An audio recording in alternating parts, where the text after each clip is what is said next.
Have you ever noticed how worry sneaks into your life at the quietest moments? You could be sitting in peace, but inside your mind a storm is raging.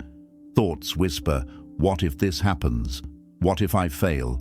What if tomorrow brings something I can't handle? Worry steals your sleep, drains your energy, and convinces you that you are weaker than you really are. But here is the truth. Worry is not real. It is only a shadow of the mind, an illusion that disappears the moment you shine awareness on it. Imagine how your life would feel if you were no longer controlled by worry. Imagine waking up each day with calm, clear energy, free from the chains of what if. In this video, I will share with you powerful Buddhist lessons that will transform your relationship with worry and show you that peace has always been within your reach. 1. Worry is an illusion of the mind. Worry is one of the greatest tricks the mind plays on us. It makes you believe that you are in danger, when in truth you are often sitting in safety. Think about it carefully. When you worry, are you usually facing a real problem in the present moment, or are you imagining something that has not yet happened? The answer for most people is that worry is rarely about what is happening now. It is almost always about what might happen tomorrow, next week, or in some distant future that does not even exist yet. This is why Buddhism calls worry an illusion. It is a picture painted by the mind, not a reflection of reality. Imagine you are sitting in your room at night and suddenly you hear a noise outside. Immediately your mind begins to race. You think, what if it's a thief? What if something bad is about to happen? What if I'm not safe? In that moment, your body reacts as though the danger is already real. Your heart beats faster, your hands may tremble, and your breath becomes shallow. But when you check outside, you discover it was only the wind, or perhaps a cat passing by. The danger was never there, but your body and mind suffered as though it was. This is the power of worry. It makes you fight battles that don't even exist. When you look at worry closely, you will see that it is nothing more than thought after thought piling on top of each other, forming a story in your head. The mind says, what if I lose my job? What if people don't like me? What if I fail? What if I get sick? What if I never succeed? None of these things are happening right now, but by imagining them, you give them power. Your mind cannot tell the difference between a thought and reality. It reacts as if the illusion is the truth. That is why you feel stress, anxiety, and fear over things that are not even present. Buddhism teaches that the key is awareness. The moment you stop and ask yourself, is this happening now, in this very second? You begin to see through the illusion. If it is not happening now, then it is only a creation of your mind. This realization is powerful because it frees you from the trap of believing every fearful story your mind invents. When you learn to separate what is real from what is imagined, you find peace. Worry is like a shadow. It looks big and frightening on the wall, but if you turn toward the light, you see there is nothing solid behind it. In the same way, once you bring awareness to your thoughts, you realize that most worries are empty. They are shadows with no true form. This does not mean you ignore real challenges. If something needs action, you take action, but you stop torturing yourself with endless imaginary scenarios that never come true.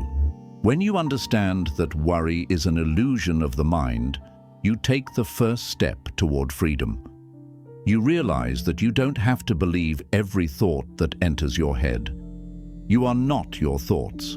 You are the awareness behind them. And from that awareness, you can choose peace instead of worry. 2. Everything you fear is temporary. One of the most comforting truths taught in Buddhism is impermanence, the understanding that nothing in life stays the same forever. Everything arises, everything changes, and everything eventually fades away. This truth is not meant to make you sad, but to free you from the grip of worry. When you believe that your pain will last forever, when you convince yourself that your struggles are permanent, worry begins to grow larger and heavier in your mind. But when you see clearly that every experience is temporary, you gain the strength to endure and the wisdom to stay calm. Think about the hardest moments of your life. Perhaps there was a time when you felt heartbreak, when you thought you would never smile again. Maybe you faced a financial difficulty that made you believe you would never escape it. Or perhaps you went through a season of stress, illness, or fear that seemed endless. Yet here you are today, still standing, still breathing, and still moving forward.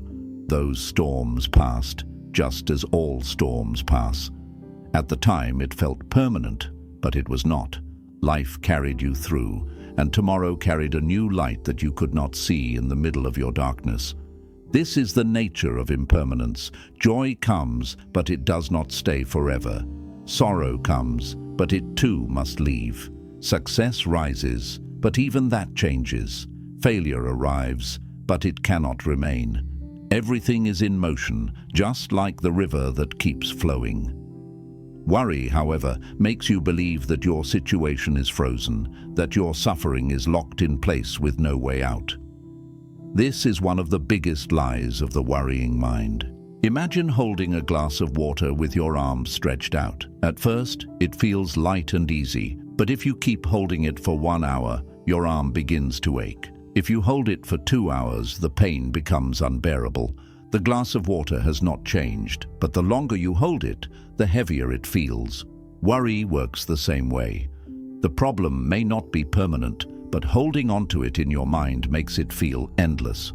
If you learn to put it down, to remind yourself that this too will pass, the weight immediately lightens. Buddhism invites us to reflect deeply on impermanence. If you are in pain, know that it cannot last forever.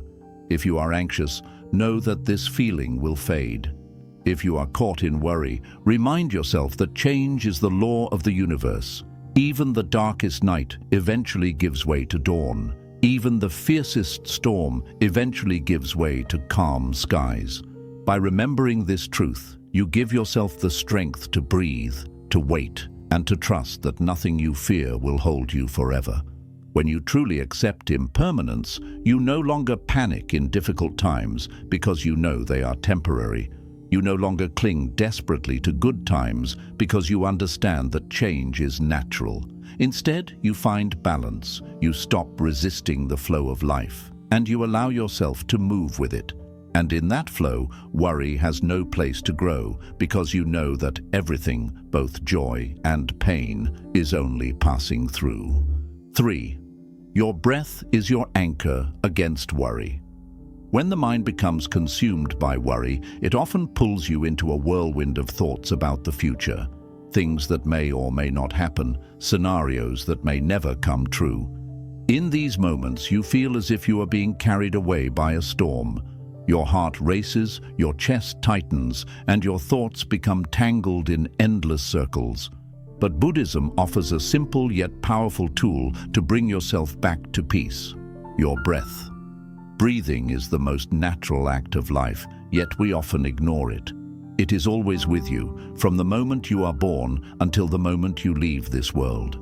And because it is always present, it becomes the perfect anchor to bring you back to the present moment whenever worry drags you into the future. Worry lives in the mind, but peace lives in the breath. Every inhale reminds you that you are alive right now. Every exhale reminds you that you can release the burden you carry.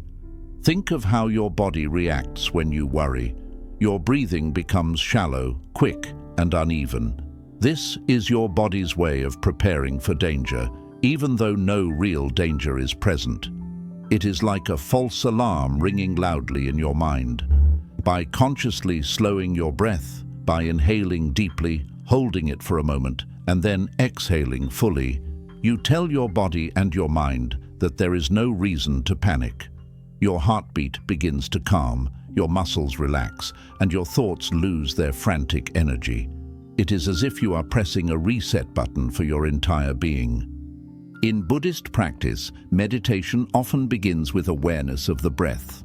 Not because the breath itself is magical, but because it is always here, always real, and always tied to the present. The mind can wander to yesterday's regrets or tomorrow's fears, but the breath only exists now. Each time you focus on it, you are training your mind to return to the present moment, where worry has no power. Imagine you are standing in the middle of a river. The current is strong and it threatens to carry you away, but then you notice a solid rock beneath your feet. You step onto it, and suddenly you are steady again. The river may still rush past you, but it can no longer sweep you away. Your breath is that rock. It does not stop the flow of thoughts completely, but it gives you a stable place to stand so you are not lost in the current of worry. Try a simple practice the next time worry grips you. Sit comfortably, close your eyes, and place your attention on your breathing. Inhale slowly through your nose, allowing your lungs to fill fully. Hold the breath for a few seconds, then exhale gently through your mouth. As you do this, imagine that with every inhale, you are drawing in calmness, strength, and clarity. And with every exhale, you are releasing fear, tension, and worry. Repeat this for a few minutes, and you will feel the storm inside you settle. This practice does not remove all of life's challenges, but it changes how you experience them. Instead of drowning in worry, you learn to meet life's difficulties with a calm and steady heart. By returning to the breath, you train yourself to face fear with clarity instead of panic. And the more you practice, the stronger this habit becomes, until eventually your first response to worry is no longer to spiral into fear, but to pause, breathe, and return to peace. Your breath is a gift that life gives you every single moment. It is a constant reminder that you are alive right now, and right now is all you ever truly have. Worry may try to drag you away into imaginary futures, but the breath will always guide you home. And when you live from this place of presence, you discover that worry loses its grip because you are anchored in the only reality that exists, the here and now. 4. Desire and attachment create worry. Buddhism teaches us that the root of much of our suffering lies in desire and attachment. When you look closely, you will realize that worry is often born not from what is happening, but from what you fear losing or not gaining. It comes from the things you cling to most tightly: your possessions, your reputation, your relationships, your dreams, and even the image you hold of yourself. The more you attach your peace to these things, the more fragile your peace becomes, because life is unpredictable and nothing remains fixed forever. Think about it this way: if you tie your happiness to money, you will constantly worry about losing it. If you tie your worth to the opinions of others, you will endlessly worry about what people think of you. If you tie your sense of identity to success, you will be restless with fear that failure might arrive. The stronger the attachment, the stronger the worry. And this is why the Buddha said that clinging is the root of suffering, because when you cling, you are at the mercy of forces you cannot control. Imagine holding a rope tied to a moving cart. The tighter you grip, the more pain you feel as the cart drags you forward. But if you let go, the suffering stops instantly. Attachment works in the same way. The harder you cling to things outside yourself, the more you suffer when life moves in a different direction. Worry grows because you cannot accept the thought of letting go, so your mind begins to create endless scenarios. What if I lose this? What if I fail at that? What if this person leaves me? What if things don't go the way I want? These what-ifs are not signs of reality. They are signs of attachment. Does this mean you should not love, care, or strive for good things in life? Number. Buddhism does not tell you to reject life, but to hold it lightly. It teaches you to appreciate and care for what you have without chaining your happiness to it. Think of holding sand in your palm. If you squeeze too tightly, the sand slips out and hurts your hand. If you hold it gently, it stays with you for as long as it naturally should, without struggle. Life is exactly the same.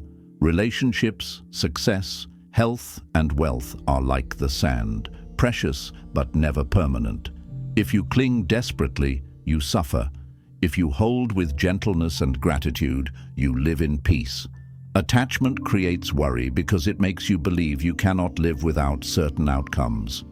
But look at your own past. Have you not survived the losses you once thought would destroy you? Have you not carried on even when life did not go your way? This shows that your true strength does not come from what you cling to, but from within you. Peace has always been inside you. It was only hidden by your attachments. When you begin to loosen your grip, you begin to find freedom. Instead of worrying about losing what you love, you cherish it while it is here. Instead of worrying about what you don't have, you learn to be grateful for what you do. Instead of obsessing over controlling the future, you learn to trust the flow of life. And when you live this way, worry fades because your happiness no longer depends on fragile conditions outside of your control. Attachment is like carrying a heavy bag on your back. The longer you carry it, the heavier it feels, and the more you worry about dropping it. But when you finally set it down, you realize how light and free you can be. Worry, too, disappears the moment you let go. The Buddha's teaching is not about abandoning life, but about releasing the chains that keep you bound. When you live with less clinging, you live with less worry. And in this space of freedom, peace naturally rises within you. 5. Transform worry into compassion. Worry is energy, but it is energy turned inward. When you worry, your mind becomes like a wheel that spins endlessly around the same point. Me, my problems, my fears, my future. It traps you inside yourself and magnifies your suffering, because the more you focus on yourself, the larger your worries appear. But Buddhism teaches that one of the most powerful ways to free yourself from this prison is to transform that same energy into compassion. Instead of being consumed by your own struggles, you redirect your attention toward the struggles of others, and in that act, your own worries begin to lose their grip on you. Think of the last time you helped someone who was in pain. Maybe you comforted a friend, supported a family member, or even offered kindness to a stranger. For that moment, did you notice how your own worries became quieter? That is because compassion shifts the center of your focus from your own suffering to the well-being of others. When you pour your energy into kindness, your mind no longer circles endlessly around your own problems. Compassion creates space inside you, and in that space, worry cannot survive. Buddhism emphasizes that compassion is not only for others, it heals you as well. Worry is like a flame burning inside your chest. The more you feed it with self-centered thoughts, the hotter it burns. Compassion, however, is like a gentle rain that cools the fire. When you step outside of yourself to care for someone else, you stop feeding the flame of worry and instead nurture the seeds of love, patience, and generosity. These qualities soften your heart and calm your mind. Imagine two people walking through a storm. One is focused only on their own discomfort, the rain on their skin, the mud beneath their feet, the fear of falling ill. The other notices a child shivering nearby and decides to cover the child with their umbrella. Though the storm continues, the second person feels lighter because their focus is no longer on their own misery, but on relieving the suffering of another. The external situation is the same, but the inner experience is completely transformed. This is the power of compassion. It changes the way you carry life's difficulties. It is important to understand that transforming worry into compassion does not mean you ignore your problems. It means you stop allowing them to consume you entirely. When you shift your energy outward, you begin to see that suffering is part of the human experience. You are not alone in your fears. Others carry their own burdens, often heavier than yours. By connecting with them through compassion, you not only relieve their pain, but also put your own into perspective. Suddenly, what seemed unbearable becomes manageable, and what seemed endless begins to fade. Compassion also teaches you patience. When you focus only on yourself, you want your problems solved immediately, and this urgency feeds your anxiety. But when you help others, you learn to slow down, to listen, to walk gently. This same attitude begins to reflect back into how you treat your own life. You stop demanding instant solutions, and you begin to carry your own challenges with more grace. One of the deepest lessons in Buddhism is that the walls we build around ourselves create isolation and suffering. Worry is one of those walls, but compassion tears those walls down. It opens your heart and connects you with the world beyond your fears. Each act of kindness you offer becomes a reminder that life is not only about protecting yourself, but also about serving, loving, and giving. And when your heart lives in this space, worry loses its place, because worry cannot coexist with genuine compassion. So the next time your mind is heavy with worry, try this. Instead of asking, "What will happen to me?" ask, "How can I help someone else today?" It might be a small gesture, a kind word, a smile, or a listening ear. It might be something larger, like offering your time, your support, or your care. Whatever it is, you will discover that when you lift someone else's burden, your own feels lighter. Compassion is not only a gift to the world, it is freedom for your soul. 6. Worry cannot survive awareness. Worry has a strange way of convincing us that it is bigger than it really is. When you are lost inside it, worry feels like a heavy fog that covers everything in sight. You wake up in the morning and it is there, pressing on your chest. You go through your day and it follows you, whispering in your mind. You lie in bed at night and it keeps you awake with endless what-ifs. But Buddhism teaches us something profound. Worry has no real substance. It is like a shadow. It looks dark and frightening when you avoid looking at it directly. But the moment you shine awareness on it, you see that there is nothing solid behind it. In truth, worry cannot survive when it is fully seen. To understand this, we must first see how worry works. The mind is constantly producing thoughts, one after another, like clouds drifting across the sky. Most of these thoughts appear and pass without much effect. But when one of them touches on something you fear, you grab onto it. You repeat it, you add details, and you begin to imagine a story around it. A single thought of, "What if I fail?" suddenly becomes a movie in your mind where you see yourself losing everything, disappointing everyone, and being left alone. The mind creates these stories so quickly that you hardly notice the moment they begin. Before you realize it, your body reacts as if the imagined danger were real. Your heart races, your breath shortens, your palms sweat, and your stomach feels heavy. And all of this began from a single thought. Now here is the secret. That thought itself was harmless until you clung to it. Just as a cloud drifting by the sun cannot harm you unless you stare at it and imagine it becoming a storm, a thought cannot harm you unless you believe it and give it power. Worry thrives when you ignore it or when you fight it, because in both cases you are treating it as something real. If you ignore it, it hides in the corners of your mind and grows stronger. If you fight it, you give it energy, because what you resist often persists. But when you look at it directly, with calm awareness, you begin to see it for what it truly is. A passing thought, not a permanent truth. This is why mindfulness is so central in Buddhism. Mindfulness is the practice of being fully aware of what is happening inside and outside of you, without judgment and without resistance.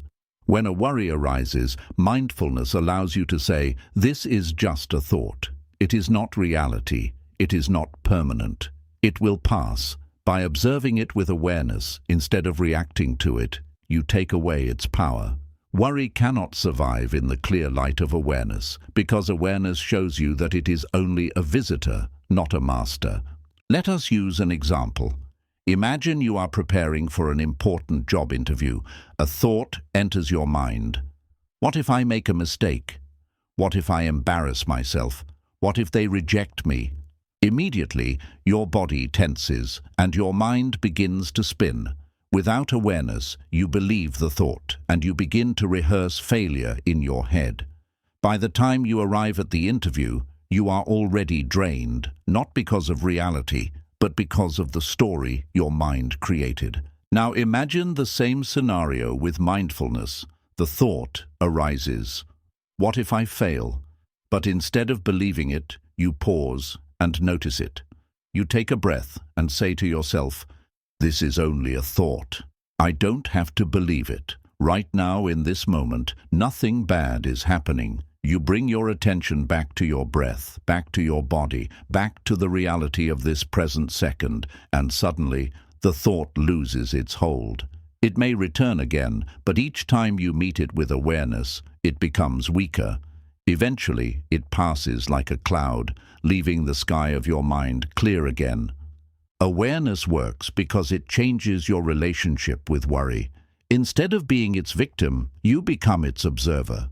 Think of watching a play in a theater. When you are lost in worry, you feel like you are on the stage, playing the main role in the drama of fear. But when you step into awareness, you move into the audience. You sit back, you watch, and you realize it is only a performance. The actors come and go, the story changes, and none of it is who you truly are. You are the witness, not the drama itself. This realization is life-changing. When you begin to see your worries as thoughts instead of truths, you no longer have to obey them. A thought might tell you, "You are not good enough," but awareness allows you to respond. "That is only a thought, not my identity." A thought might say, "Something terrible will happen," but awareness lets you reply, "That is only a possibility my mind is imagining, not a reality in this moment." Worry feeds on your belief, and when you stop believing it, it starves. Another powerful aspect of awareness is that it brings you back to the present moment. Worry always lives in the future. It says, "What if this happens tomorrow? What if I cannot handle what comes next? What if the future goes wrong?" But the future does not exist. It is only an idea in your mind. The present moment, however, is real. And when you bring your awareness to the present, you often discover that there is no actual problem right now. You are breathing, you are safe, you are alive. The sky above you has not fallen, the floor beneath you has not disappeared. The danger exists only in thought, not in reality. A Buddhist monk once explained it beautifully. Worry is like carrying two burdens at once. First, you carry the present challenge, and then you add another burden, the fear of what might happen in the future. Awareness helps you put down the second burden. It does not mean you deny challenges, it means you stop suffering twice. You deal with what is real, not with what is imaginary. Practical mindfulness exercises can strengthen this awareness. When you notice worry rising, instead of getting lost in thought, pause and ask yourself simple questions. What am I feeling in my body right now? What is happening around me right now? What is the sound I hear, the sensation I feel, the breath I take? These questions anchor you back to the present, where worry cannot survive. You can also visualize your thoughts as leaves floating down a stream. Each worry that arises is just another leaf. You do not chase it, you do not fight it. You simply watch it float by. Some leaves are large, some are small, some are dark, some are bright. But none of them stay forever, and none of them define the stream itself. Over time, practicing awareness changes the very structure of your mind. Neuroscience today confirms what Buddhism has taught for centuries. Mindfulness literally reshapes the brain, reducing the regions associated with anxiety and strengthening the parts associated with calmness and clarity. This means that awareness is not just a spiritual practice, it is also a practical tool for mental and physical health. When you cultivate awareness, worry becomes like a guest knocking at your door. Before, you used to open the door, invite it in, give it food, and let it stay as long as it wanted. Now, with awareness, you open the door, look at it, and simply say, "I see you, but you do not belong here." And then you close the door gently, without anger, without resistance. The guest leaves because it realizes it has no place in your home. Ultimately, the greatest gift of awareness is freedom. You begin to live your life not as a prisoner of thoughts, but as the master of your own mind. Worry may still appear, because the mind will always create thoughts, but it no longer controls you. You see it, you acknowledge it, and you let it pass. In this way, you discover a peace that does not depend on changing the outside world, but on seeing clearly within. And once you experience this peace, you understand the truth of the teaching. Worry cannot survive awareness. 7. True freedom is found in letting go. At the heart of Buddhist wisdom lies one of the most liberating truths. True freedom is not found in control, but in letting go. Worry thrives on control. It whispers to you that if you can manage every detail, plan every outcome, and secure every possibility, you will finally be safe. But life does not work that way. No matter how tightly you hold on, the universe is too vast, too unpredictable, and too alive to bend entirely to your will. When you live in the illusion that you can control everything, you become a slave to worry, because every little uncertainty becomes a threat. But when you learn to let go, you discover a peace that no worry can ever touch. Letting go does not mean you stop caring about life. It does not mean you sit back and do nothing. It means you release the desperate need to control what is beyond your reach. It means you accept that uncertainty is part of existence, and instead of resisting it, you flow with it. In this acceptance lies freedom. Imagine holding a burning coal in your hand. The tighter you squeeze, the more it burns, the more it hurts. This is what clinging feels like. Worry is the fire, and attachment to control is your grip. The harder you try to hold life in your fist, the more you suffer. The Buddha once said that clinging is the root of suffering, and nowhere is this clearer than in worry. You worry because you cannot bear the idea of things not going your way. You worry because you want certainty in a world that is never certain. You worry because you refuse to let go. Think of all the things you worry about: your health, your loved ones, your career, your reputation, your future.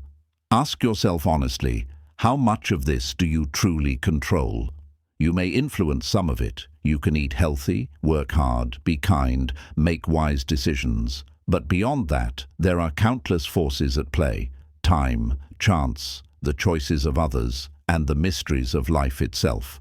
When you cling to the illusion of control, every one of these forces becomes a source of worry. But when you let go, when you release the need to dictate every outcome, you feel lighter. You stop carrying the burden of the universe on your shoulders, and you begin to live in harmony with it instead. Letting go also means trusting. Trusting that life has its own rhythm, that change is natural, that endings are followed by beginnings. When you plant a seed, you do not dig it up every hour to check if it is growing. You water it, you care for it, and you trust the soil and the sun to do their work. Worry is like digging up the seed every moment, suffocating it with fear and impatience. Letting go is planting the seed, doing your part, and then releasing the outcome to the flow of life. This trust is not weakness, it is wisdom. It allows you to live with peace even when the future is unknown, because you understand that uncertainty is not your enemy, but simply the way life unfolds. Think back to times in your life when you tried to control everything. Did things always go as you planned? Or did life surprise you in ways you never expected? How many times did you think you knew what was best for you, only to discover later that something you resisted turned out to be a blessing? Life has a wisdom far greater than the limited view of the human mind. When you let go, you make space for that wisdom to guide you. You stop fighting reality and you begin to cooperate with it. But letting go is not always easy. The mind clings because it is afraid. It believes that if it lets go, everything will fall apart. Yet the opposite is often true. Letting go does not mean falling into chaos. It means stepping into balance. It means loosening the rope you have tied around your heart so tightly that it can finally breathe again. It means putting down the heavy bag you have carried for so long that you forgot how light life can feel. One way to practice letting go is through awareness. Each time worry arises, notice the thought. Instead of following it, instead of feeding it, pause and ask yourself, is this within my control? Can I do something about it now? If the answer is yes, take calm, mindful action. If the answer is no, then recognize that clinging will not change the outcome. In that moment, let it go. Release it, just as you would release a balloon into the sky. Watch it drift away and feel the relief of not carrying it anymore. Another way to practice letting go is through gratitude.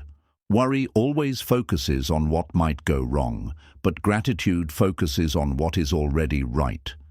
When you take time each day to notice the blessings you already have, the breath in your lungs, the people who care for you, the opportunities you have been given, you shift your mind from scarcity to abundance. And in that space, worry loses its grip, because you realize you do not need to cling to every outcome to be at peace. Letting go also means forgiveness of yourself, of others, and of the past. How much of your worry is tied to old wounds, regrets, or mistakes? The past is already gone, yet the mind clings to it, replaying it again and again, as though doing so could change it. But when you forgive and release the past, you let go of the chains that bind you. You step into the present moment, where life is fresh and new. Worry cannot follow you there, because worry only survives in the places you refuse to release. There is a story in Buddhism about a man who was shot with an arrow. Instead of removing the arrow immediately, he insisted on knowing who shot it, what kind of wood the arrow was made of, what feathers were used, and what direction it came from. While he wasted time worrying about all these details, the poison from the arrow spread through his body. This is how worry works. We get caught in endless questions about why and what if, while life itself is asking us to let go, to respond with presence, and to live fully in the moment we have. True freedom is found when you understand that life is not about controlling every wave, but about learning how to ride the ocean. Sometimes the waves will be gentle, sometimes they will be fierce. But if you keep clinging to the idea that you can stop the sea, you will only exhaust yourself. Letting go means flowing with the tide, trusting that you can navigate whatever comes, and knowing that storms, like everything else, will pass. When you practice letting go, you discover a paradox. The less you cling, the more you gain. By letting go of control, you gain peace. By letting go of fear, you gain courage. By letting go of expectations, you gain freedom to enjoy life as it is. And by letting go of worry, you gain the ability to truly live instead of merely surviving. So ask yourself today, what am I holding on to that is causing me suffering? Is it an expectation, a fear, a need to control something that is beyond my reach? Imagine placing it in your hands, holding it for a moment, and then gently opening your palms to let it go. Feel the weight lift. Feel the freedom enter. This is not weakness, it is the deepest strength, because it takes courage to trust life more than you trust your fear. When you truly learn to let go, you step into a peace that no one can take from you. Worry loses its chains because you no longer hold them. You realize that freedom is not found in controlling life, but in surrendering to its flow with an open heart. And in that surrender, you finally taste the freedom the Buddha spoke of, the freedom that comes when you release clinging, embrace the present, and allow life to simply be. 8. Freedom from worry. comes when you accept the present moment as it is. One of the deepest roots of worry is resistance. The mind constantly argues with reality. It says, this should not be happening. Things should be different. My life should not look like this. Every time you resist what already exists, you create inner tension. That tension fuels worry, because instead of working with the present, your energy goes into fighting it. But Buddhism teaches that peace is not found by resisting the moment. It is found by accepting it fully. Acceptance does not mean you approve of everything that happens. It does not mean you never take action to improve your situation. It simply means you stop wasting energy fighting against what already is. Worry lives in the gap between reality and your expectations. When life does not match the picture in your mind, worry rushes in to fill the space. You begin to ask endless questions. Why is this happening to me? What if it never changes? How will I survive this? These questions are not grounded in the present. They are fueled by rejection of the present. Acceptance closes this gap. The moment you stop insisting that reality must be different, you stop pouring energy into resistance, and suddenly your mind becomes lighter. Consider this example. You are stuck in traffic on your way to an important meeting. The cars are not moving, time is passing, and your mind begins to race. What if I'm late? What if I miss my opportunity? What if this ruins everything? The more you resist the fact that you are in traffic, the more your worry multiplies. But notice the truth. You are already there. Worry does not move the cars. Worry does not change the clock. It only drains you. Acceptance, on the other hand, allows you to take a deep breath and recognize, this is the situation right now. I cannot change it, but I can change how I respond. Suddenly, instead of burning inside, you conserve your energy. You may use the time to reflect, to listen to something meaningful, or simply to practice patience. The outer situation remains the same, but the inner suffering dissolves. This principle applies to every area of life. If you are ill, resisting the fact that you are ill only adds suffering to suffering. If you lose something, refusing to accept the loss multiplies your pain. If you face a challenge, insisting that it should not exist blinds you to the solutions that could move you forward. Acceptance is like opening your eyes in a storm. The storm may still rage, but now you can see clearly where you stand, and that clarity gives you strength. In Buddhism, acceptance is closely tied to mindfulness. To accept the present moment, you must first see it clearly. That means observing your feelings, your thoughts, and your surroundings without judgment. If you are sad, acknowledge, I feel sadness. If you are afraid, acknowledge, I feel fear. If you are in pain, acknowledge, I feel pain. Often, worry grows because we deny these truths. We push them away, pretend they are not there, or cover them with distractions.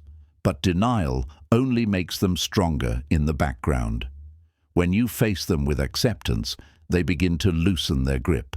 You realize that feelings are temporary visitors, not permanent residents. Acceptance also reveals a profound truth. The present moment is always survivable. Think carefully. Have you ever faced a moment you could not endure? You may have faced pain, difficulty, or sorrow, but you are still here. You survived every moment until now. Worry convinces you that you cannot survive the future, but the present is always survivable because it is always just this breath, just this step, just this moment. Acceptance anchors you in this truth. One of the greatest mistakes people make is confusing acceptance with passivity. They believe that if they accept life as it is, they will stop growing, stop striving, or stop improving their situation. But acceptance does not paralyze you. It empowers you. When you stop wasting energy denying reality, you free that energy to take wise, calm action. Instead of reacting out of fear, you respond with clarity. Instead of drowning in "why me?" you ask, "what now?" That shift from resistance to acceptance is the bridge from worry to peace. Letting go and acceptance are deeply connected.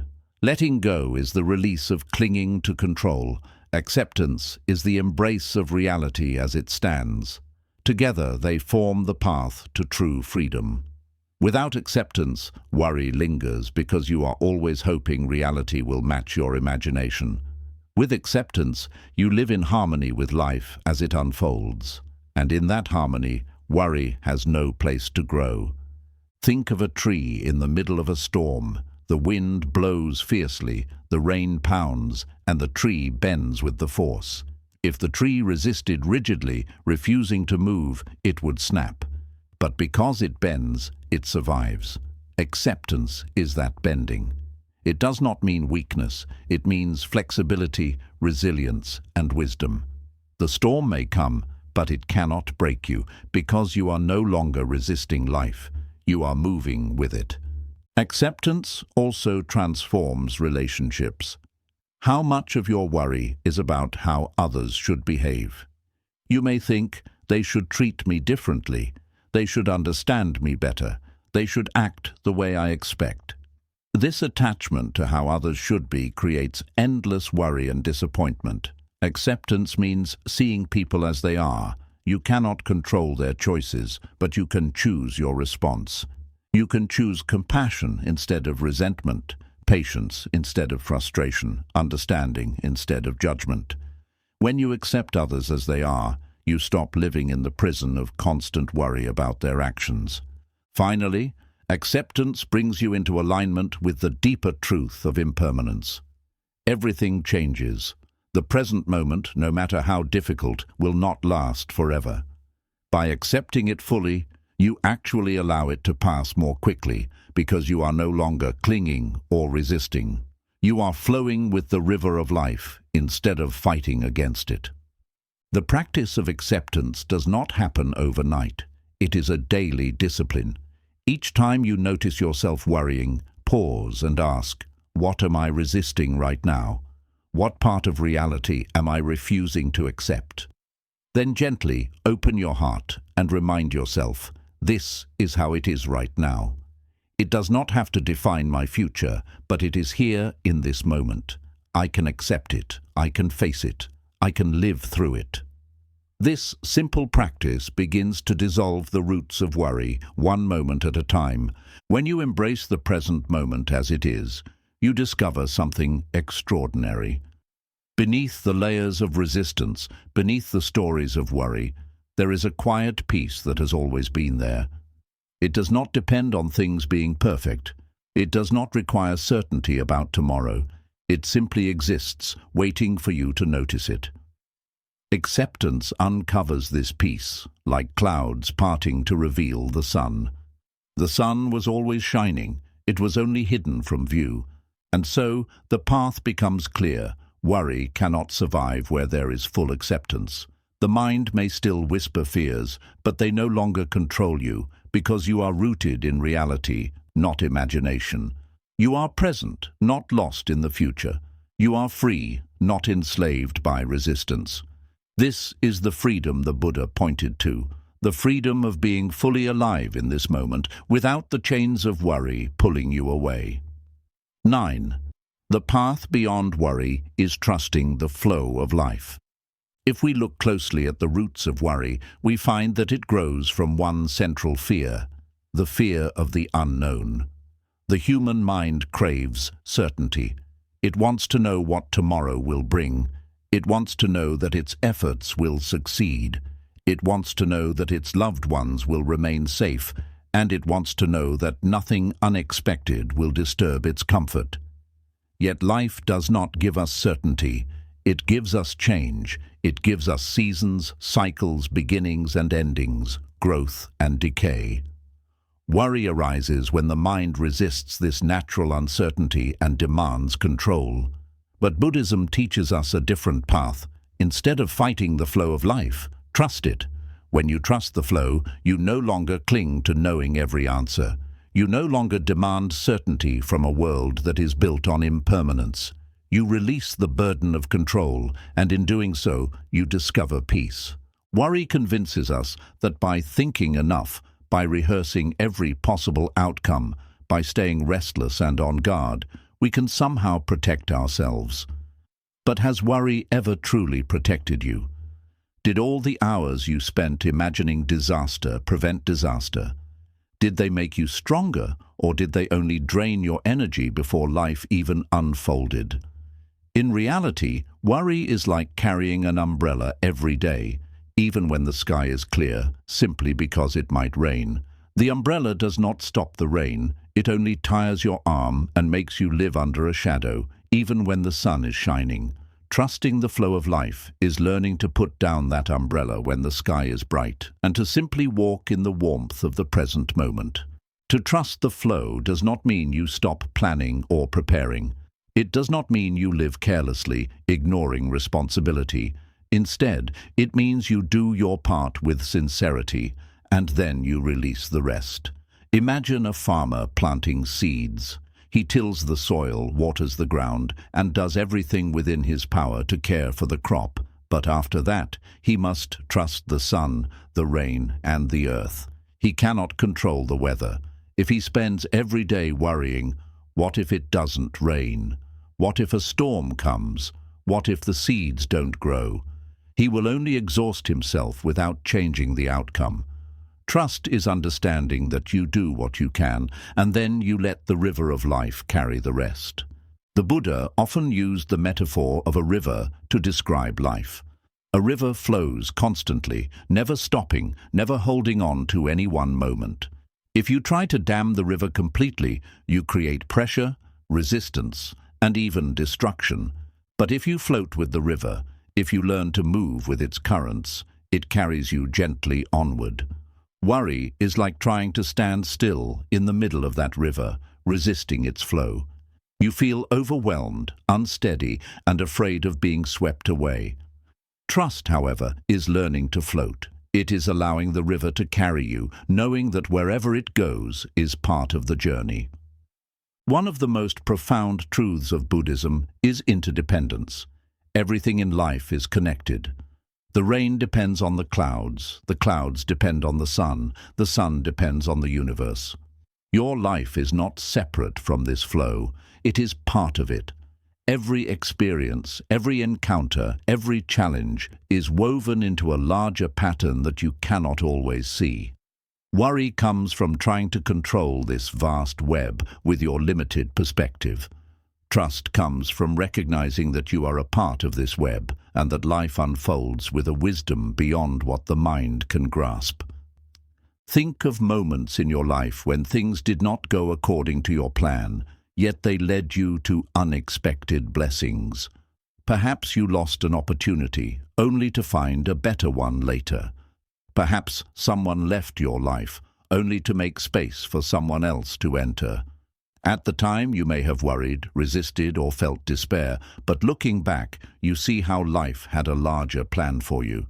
This is the essence of trusting the flow, believing that even when you cannot see the full picture, life is still guiding you toward growth.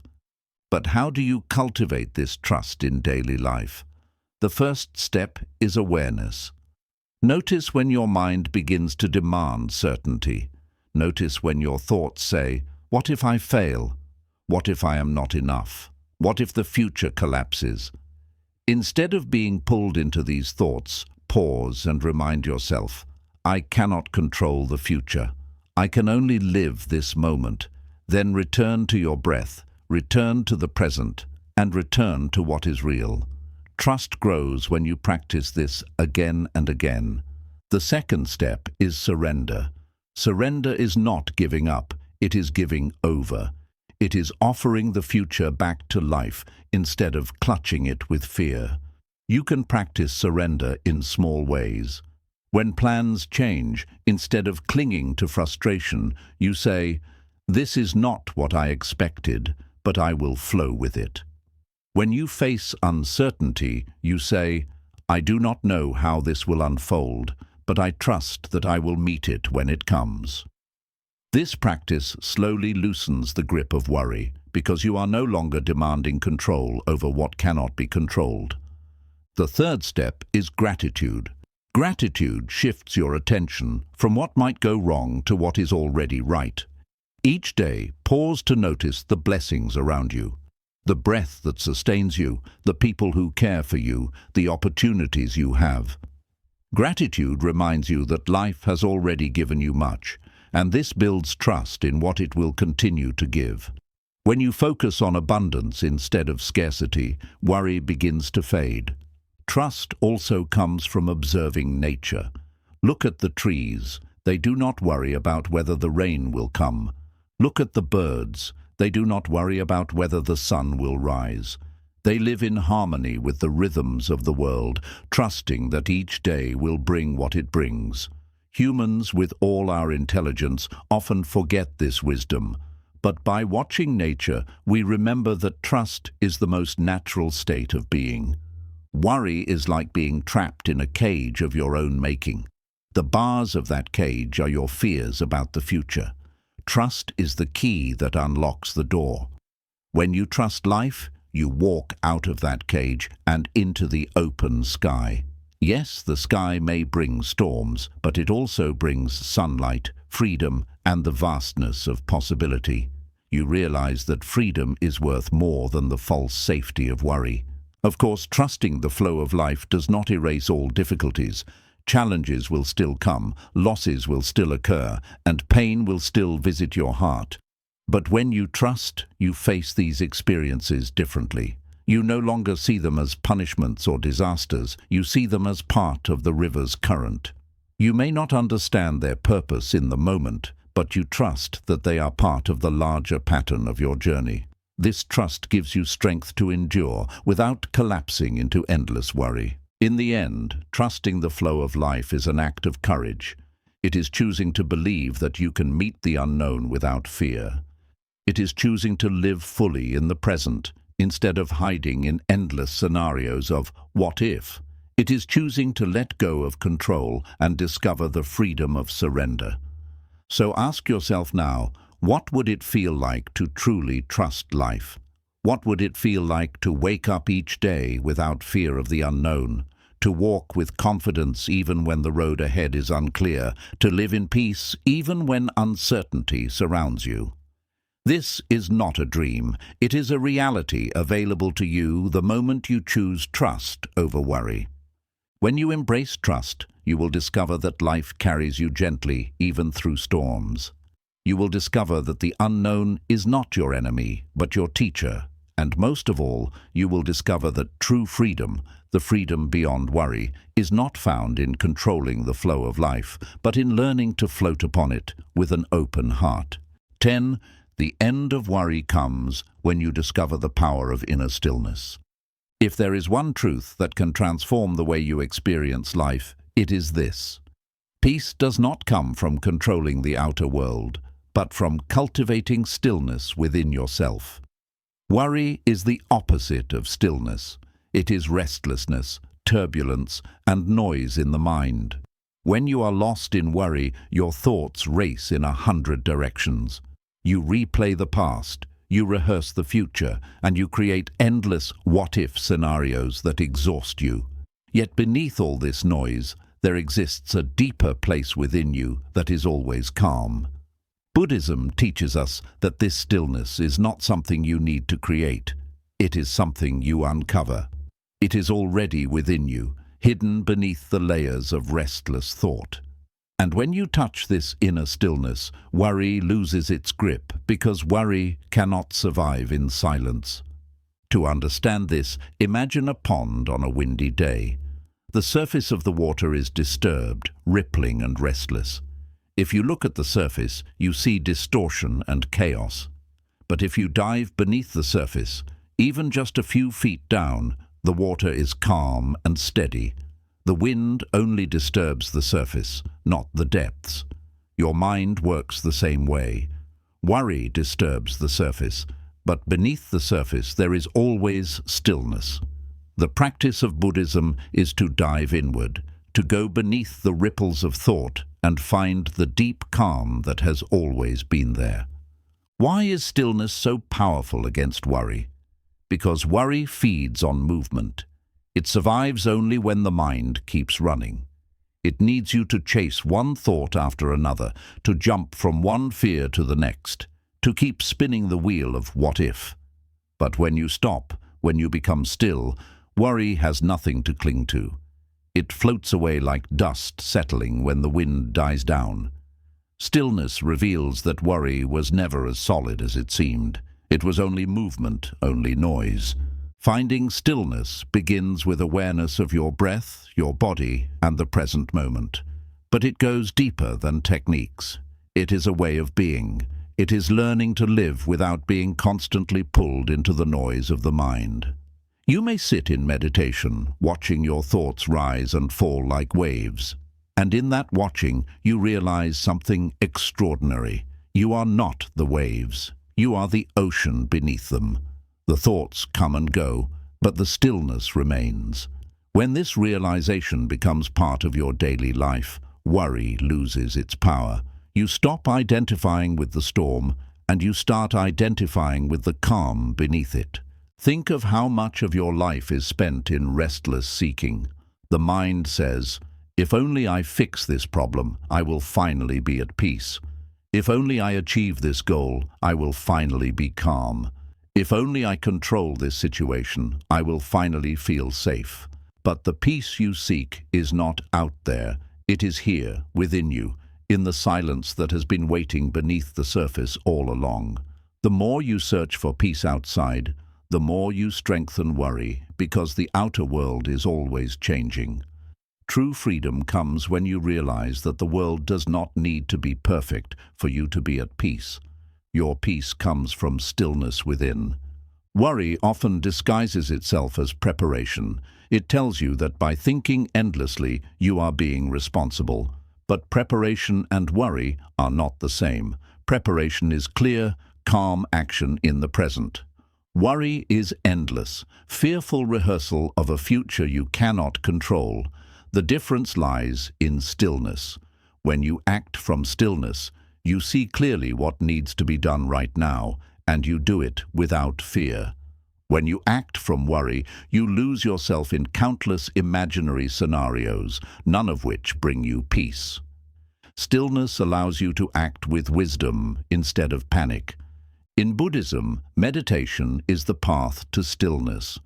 But meditation is not only about sitting with closed eyes. It is about learning to bring silence into every part of your life. When you walk with awareness, feeling each step. When you eat with attention, tasting each bite. When you listen fully, without planning your response. Each of these practices quiets the noise of the mind and brings you closer to the stillness beneath. The more you live this way, the less room worry has to grow. There is a story of a monk who sat by a river each morning. One day, a student asked him, "Master, why do you sit here so long, doing nothing?" The monk smiled and pointed to the water. When the river is turbulent, it cannot reflect the sky. But when it is still, it mirrors everything clearly. The student understood. When the mind is restless, filled with worry, it cannot see truth. But when it becomes still, it reflects reality as it is, without distortion. This is why stillness is so powerful. It reveals the truth hidden beneath the illusions of worry. You may wonder, how do I touch this stillness when my life feels so noisy? The answer is to start small. Set aside a few minutes each day to simply sit, breathe, and observe. Do not fight your thoughts, and do not chase them. Just watch. At first, the mind will resist. It will throw worries at you, trying to pull you back into its stories. But with patience, the thoughts begin to settle. Like muddy water left undisturbed, your mind slowly clears. In that clarity, you touch the stillness. The more often you practice, the easier it becomes to access this calm, even in the middle of life's chaos. Stillness also teaches you humility. It reminds you that you are not the master of the universe, and you do not need to be. Life is vast, mysterious, and beyond full control. Worry arises when you try to play the role of the universe, believing you must manage every outcome. But in stillness, you remember that you are part of something greater. You are a wave in the ocean of existence, carried by forces beyond your understanding. This humility is freeing because it allows you to surrender the impossible task of control. You realize you do not need to know everything, you do not need to manage everything, and you do not need to worry about everything. You only need to live this moment fully, with awareness and peace. Another gift of stillness is that it heals the body. Worry does not only disturb the mind, it also poisons the body. Chronic worry leads to tension, sleeplessness, fatigue, and even illness. But when you cultivate inner stillness, your body responds. Your breath deepens, your heartbeat slows, your muscles relax. Your body learns to live in harmony with your mind. Science today confirms what Buddhism has taught for centuries. Stillness heals. Perhaps the most beautiful truth about inner stillness is that it is always here, waiting. You do not have to create it. You do not have to earn it. You only have to uncover it, like clearing away the clouds to see the sun. The sun of stillness has never left you. It was only hidden by the storm of worry. The moment you return to it, you realize it was always within you. So how does this transform your relationship with worry? When worry arises, you no longer see it as a monster to fight or a master to obey. You see it as a ripple on the surface of your mind. You acknowledge it, you let it pass, and you return to the stillness beneath. With practice, you stop being carried away by every ripple, every fear, every what-if. You learn to rest in the calm depths of your being, where peace is unshakable. This does not mean life becomes free of challenges. The storms will still come, but you will no longer mistake the storm for the whole sky. You will know that beneath the storm there is always stillness. You will carry this awareness into every part of your life. In the face of uncertainty, you will breathe. In the face of fear, you will pause. In the face of chaos, you will return to the calm within. And from this calm, you will act with wisdom, clarity, and compassion. The end of worry is not the end of challenges.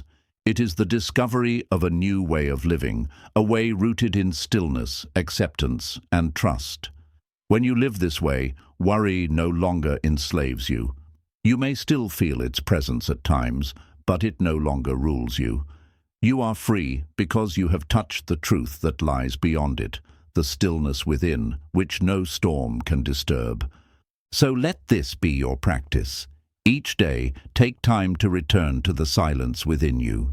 Let go of the noise of the mind, the endless what-ifs, the constant rehearsal of fears. Sink into the stillness, even for a few moments, and let it remind you of who you truly are. You are not the storm. You are not the worry. You are the calm beneath, the silence that holds everything. And when you live from this place, you will know the truth. Worry cannot survive inner stillness. 11. Worry ends when you learn to live without fear of tomorrow. Worry and fear are siblings. Worry is the mind rehearsing tomorrow's problems, and fear is the heart tightening in response to those thoughts. Together, they create a prison that keeps you from living fully in the present. The Buddha taught that fear arises from attachment to the future, our craving to know what will come, and our clinging to the illusion that life can be predicted and controlled. But the truth is, tomorrow does not exist yet. It is only a shadow cast by your imagination. The only reality is now.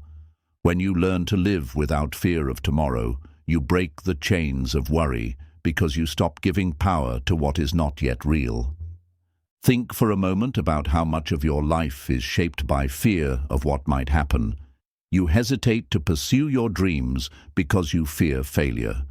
You hold back in relationships because you fear rejection. You stay awake at night fearing illness, loss, or change. Yet, how many of these fears actually came true? And when they did, were they as unbearable as you imagined? The mind magnifies tomorrow's shadows until they look like monsters. But when you step into the moment itself, you discover you can endure far more than you feared. Fear of tomorrow is always greater than tomorrow itself. The path beyond worry, then, is not found in predicting or controlling tomorrow. It is found in transforming your relationship with it. Buddhism teaches that fear of the future comes from illusion, and freedom comes from wisdom. To live without fear of tomorrow, you must see three truths clearly: the truth of impermanence, the truth of non-attachment, and the truth of presence. The first truth is impermanence. Nothing lasts forever, not joy, not pain, not fear, not even life itself. When you realize that everything changes, you stop fearing tomorrow as something fixed and immovable. Tomorrow will not be a single solid block of destiny. It will be fluid, shifting, and alive. You may meet challenges, but they too will pass. You may encounter loss, but healing will follow. You may experience pain, but joy will return. Impermanence is not your enemy. It is your liberation, because it ensures that nothing you fear can imprison you forever.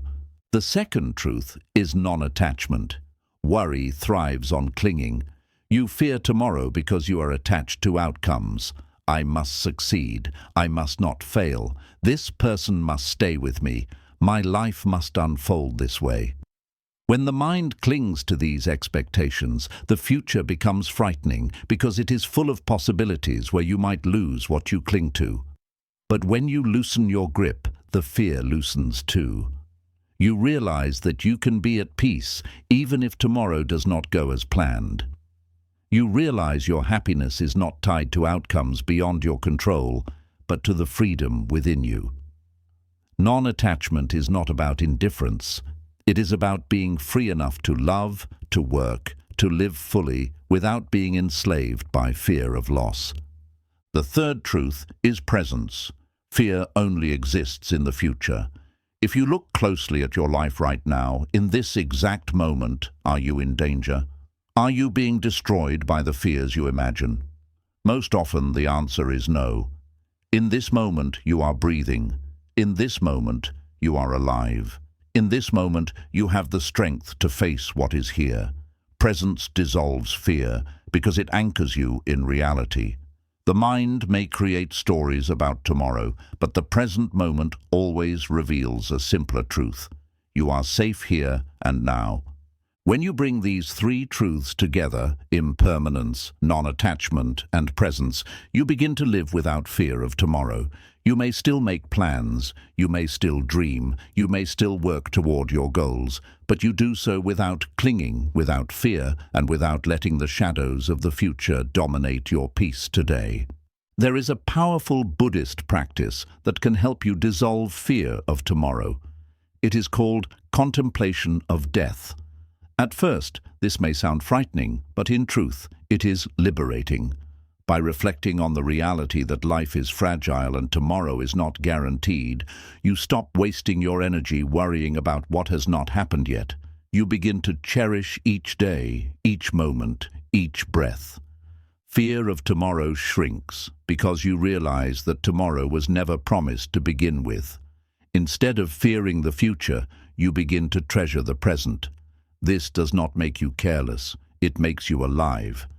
Imagine carrying a heavy backpack filled with stones labeled "What if?" Every morning you put it on your back.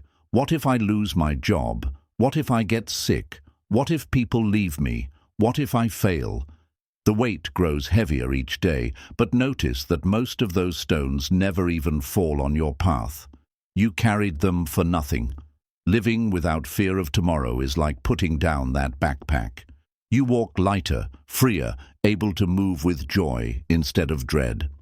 Another way to release fear of tomorrow is to practice trust, not blind trust, but deep trust in the flow of life.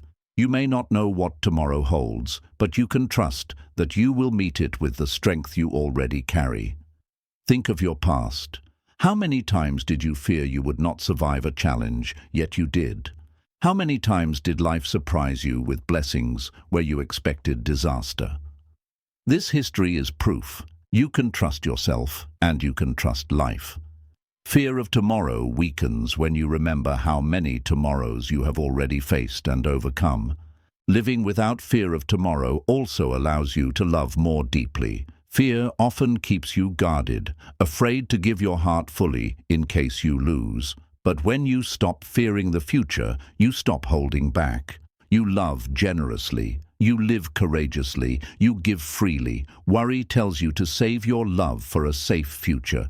Presence tells you to pour your love into today. And when you live this way, fear of tomorrow loses its power because you are already living fully now. One of the greatest illusions of worry is that it protects you. You believe that by fearing tomorrow, you are preparing for it. But worry does not prepare you. It paralyzes you. Stillness, presence, and trust prepare you far better than fear ever could. When you are calm and mindful, you see solutions more clearly. When you are rooted in the present, you act wisely instead of reacting blindly. When you are free from fear, you walk into tomorrow with courage instead of trembling. The Buddha said, "The trouble is, you think you have time." Worry is the clearest proof of this truth. You live so much in fear of what might come that you forget to live now. But the now is all you truly have. Tomorrow will come or it will not, but either way, it is not yours yet. The present moment is your only true possession. When you honor it, when you embrace it fully, you step out of worry's shadow and into the light of freedom. So ask yourself, what would it feel like to live without fear of tomorrow? What would it feel like to wake up each day without carrying the heavy stones of what if? What would it feel like to love, to work, to walk, and to breathe without the constant shadow of worry about the future? This is not a dream. It is possible. It begins the moment you choose trust over fear, presence over worry, and stillness over noise. The end of worry does not come from controlling tomorrow. It comes from realizing tomorrow does not exist yet.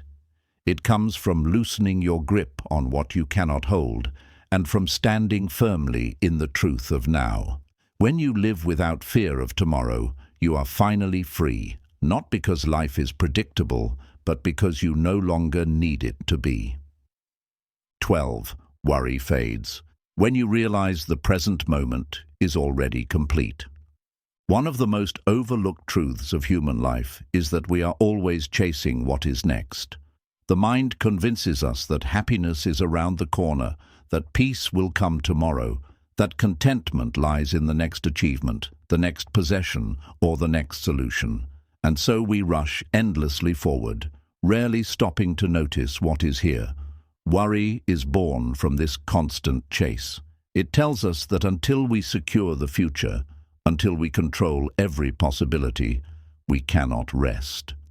But Buddhism teaches a profound secret. The present moment is already complete. You are not missing anything essential right now. You are already whole, already alive, already breathing. When you realize this truth, worry begins to dissolve, because you stop searching for peace in a tomorrow that does not exist. To understand this more clearly, consider a person standing on the edge of a beautiful garden. The flowers are blooming, the air is filled with fragrance, and the sunlight filters through the leaves in golden streams. Yet instead of entering the garden, the person stands at the gate, staring anxiously down the road, worrying about whether another garden might appear in the distance, whether the weather tomorrow will be good, whether the flowers in the next place might be brighter. They miss the garden that is right in front of them. This is how most of us live. The present moment is full of beauty and peace, but our minds are locked on what is missing, what might happen later, or what went wrong before. Worry is the result of this blindness. The Buddha reminded his followers to return again and again to the present, because it is the only reality. The past has already slipped beyond your reach. The future has not yet arrived. The only place you can ever live, act, or find peace is now. Yet how much of your life has been wasted in regrets about yesterday or fears about tomorrow? When you bring your attention back to the present, you discover something extraordinary. Nothing is missing. In this moment, your heart is beating, your lungs are breathing, and life is happening. Even if challenges exist, they exist only as one small part of the vast reality of now. Worry convinces you that the present is not enough. It says, "You will only be safe if this changes. You will only be happy if that happens. You will only be at peace if tomorrow turns out right." But when you pause and truly look at this moment, you often realize that you already have what you need. You have breath. You have awareness. You have the strength to face what is here. The present moment may not be perfect, but it is complete, because it contains everything necessary for you to live right now. Let us look at an example. Imagine you are sitting at home late at night, worrying about a bill that must be paid next week. Your mind begins to spin. What if I cannot pay it? What if everything falls apart? What if I fail? The worry grows larger and larger until you feel trapped in fear. But pause and notice. Right now, in this moment, are you safe? Do you have a roof over your head? Do you have food to eat? Do you have breath in your lungs? Most often the answer is yes. The problem may still exist, but it exists in the future, not in the present. By returning to the present, you discover that right now you are okay.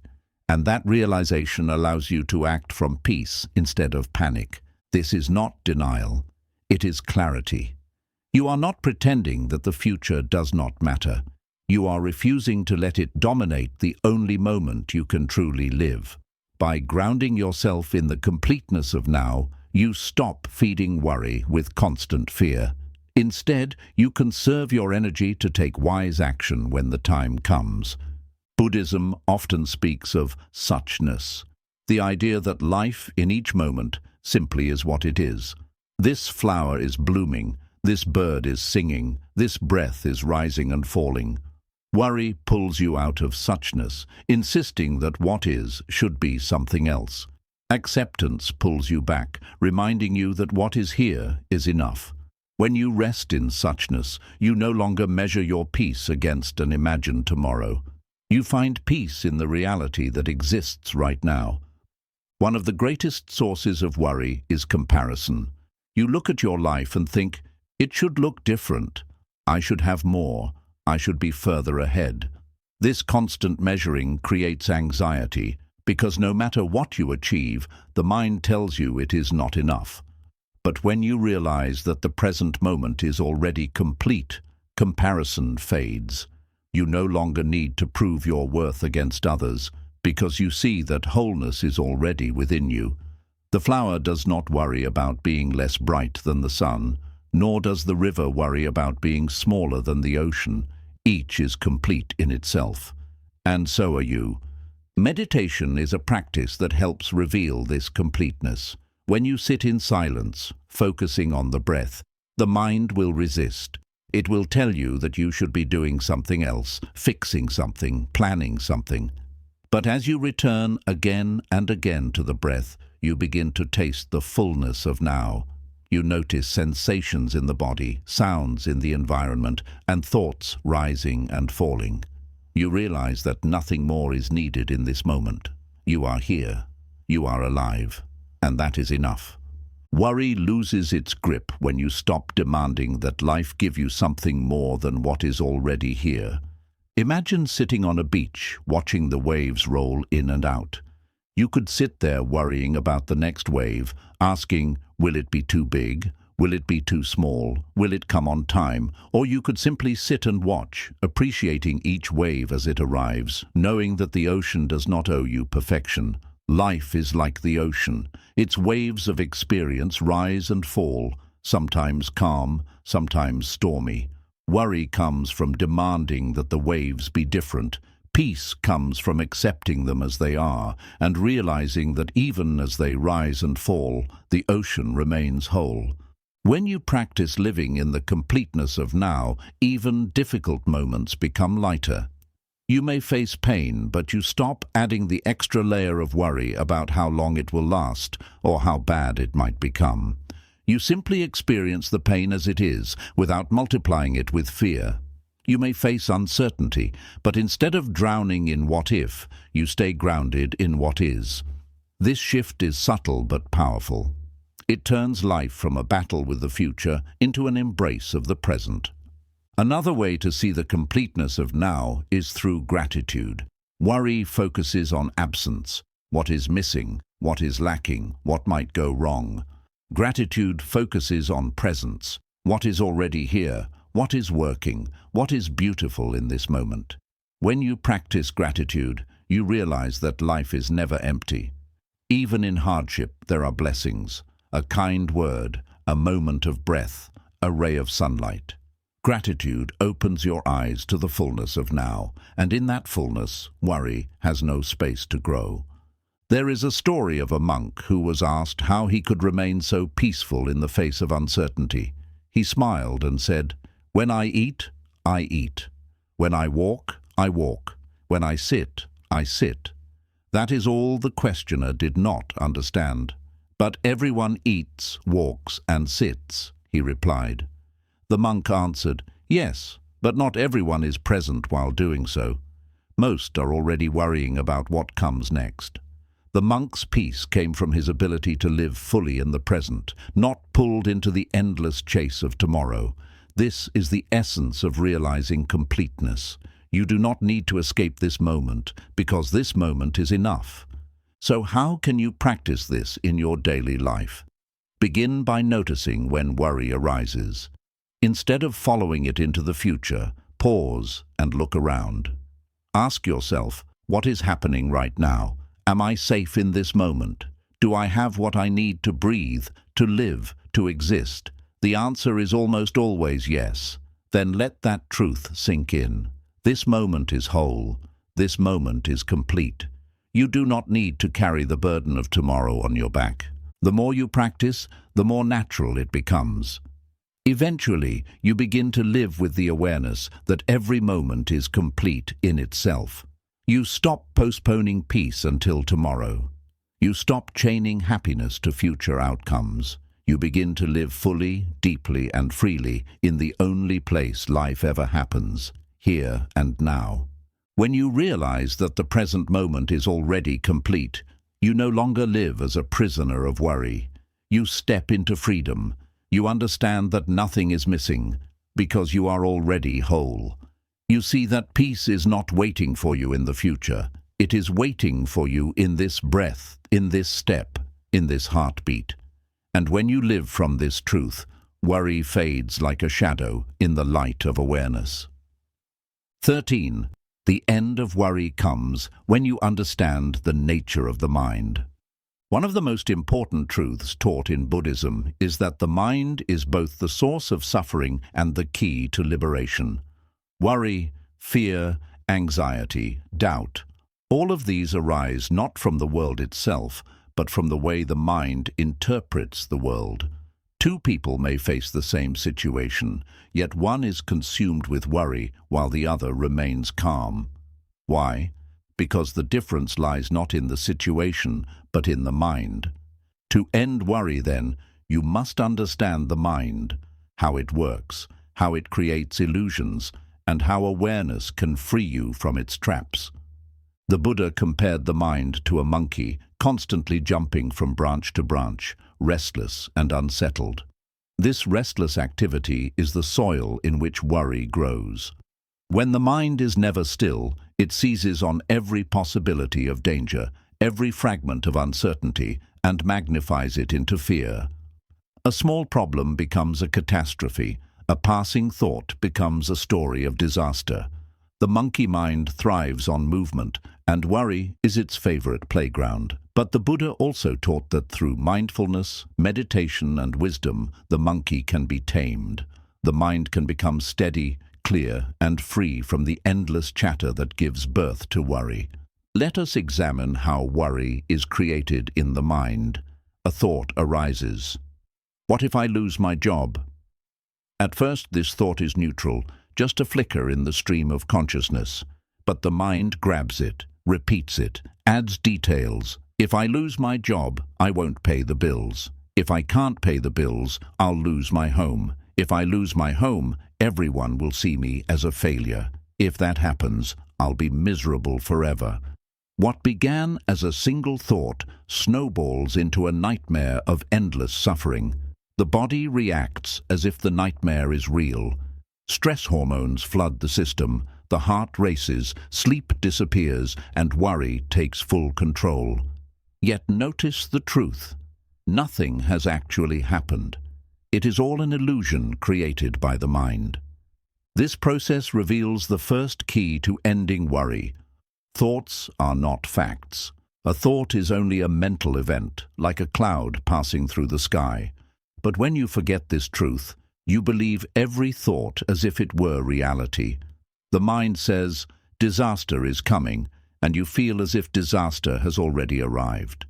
The practice of mindfulness helps you remember, this is just a thought, not reality. When you see thoughts as thoughts, you stop treating them as commands. Worry loses its grip because you no longer mistake imagination for truth. Another way the mind fuels worry is through habit. The brain learns patterns, and if you worry often, it becomes easier for the mind to slip into worry again. Worry becomes the default response, like a path in the forest that has been walked so many times it becomes smooth and easy to follow. The mind takes that path automatically, even when it is not useful. This is why worry feels so hard to escape. It has become a mental habit. But habits can be changed. Each time you notice worry and choose awareness instead, you are carving a new path. At first, it feels difficult. But with practice, the new path becomes easier and the old path grows over. Slowly, the mind learns a new way of being, calm, clear, and present.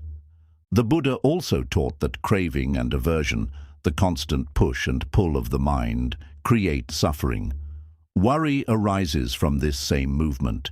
You crave certainty, so you worry about securing the future. You fear discomfort, so you worry about avoiding it.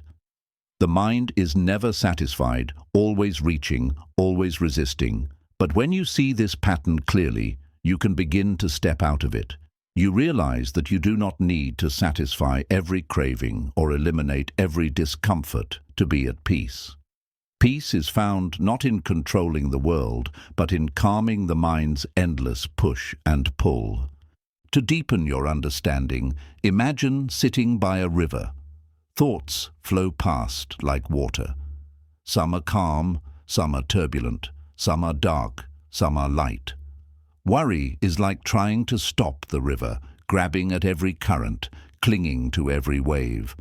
You exhaust yourself fighting what cannot be controlled, but if you simply sit and watch, you see that the river flows on its own. Thoughts come and go. None of them define you, none of them last forever. The mind is not your enemy, it is simply a river. Worry ends when you stop fighting the river and instead watch it flow with awareness. Still, the mind is tricky. It convinces you that worry is useful, that by imagining problems you are preparing for them. But notice how often this is false. Worry rarely gives you solutions, it only repeats problems. True preparation is calm, practical, and present-focused. Worry is repetitive, fearful, and future-focused. The difference is awareness. When you act from awareness, you see clearly what can be done now. When you act from worry, you are trapped in endless what-ifs. Understanding this difference allows you to shift your energy from fearful repetition to mindful action. Meditation is the greatest tool for understanding the mind. When you sit quietly and watch your breath, you begin to notice the constant stream of thoughts. At first, you may feel frustrated because the mind will not stop moving. But slowly, you realize that the goal is not to stop thoughts, it is to see them clearly. You notice how they rise and fall on their own. You notice how one thought leads to another, creating stories. You notice how quickly the mind jumps from past to future, and with this awareness, you begin to loosen your grip. You no longer chase every thought. You no longer believe every story. You rest in the awareness that watches it all. This awareness is your true self, and in it, worry has no power. Understanding the mind also reveals a deeper truth. You are not your thoughts. The mind produces thoughts just as the body produces breath or the heart produces beats. They come and go without your control. Yet we often identify with them completely, saying, "I am worried, I am afraid, I am anxious." But are you the thought itself, or are you the one who notices it? When you see that you are the observer, not the thought, you create distance. Worry may still arise, but you no longer drown in it. You watch it come, you watch it go, and you remain free. The Buddha compared the mind to a mirror. When the mirror is covered in dust, it cannot reflect clearly. Worry is that dust. It clouds your vision, distorting reality. But when you practice mindfulness, meditation, and awareness, you wipe the dust away. The mirror reflects the world as it is, without distortion. You see reality clearly, without the fog of fear, and in that clarity, worry disappears, because it has no ground to stand on. Understanding the mind also means understanding compassion. Many of your worries come from harshness toward yourself.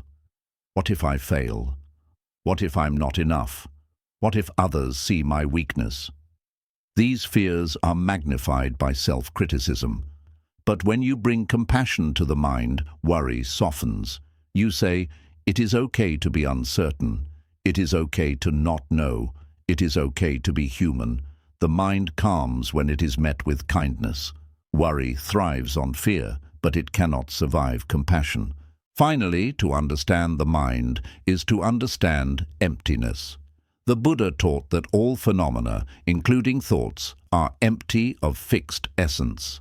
Worry feels solid when you believe it, but when you examine it closely, it dissolves. Where is the worry? Is it in the thought?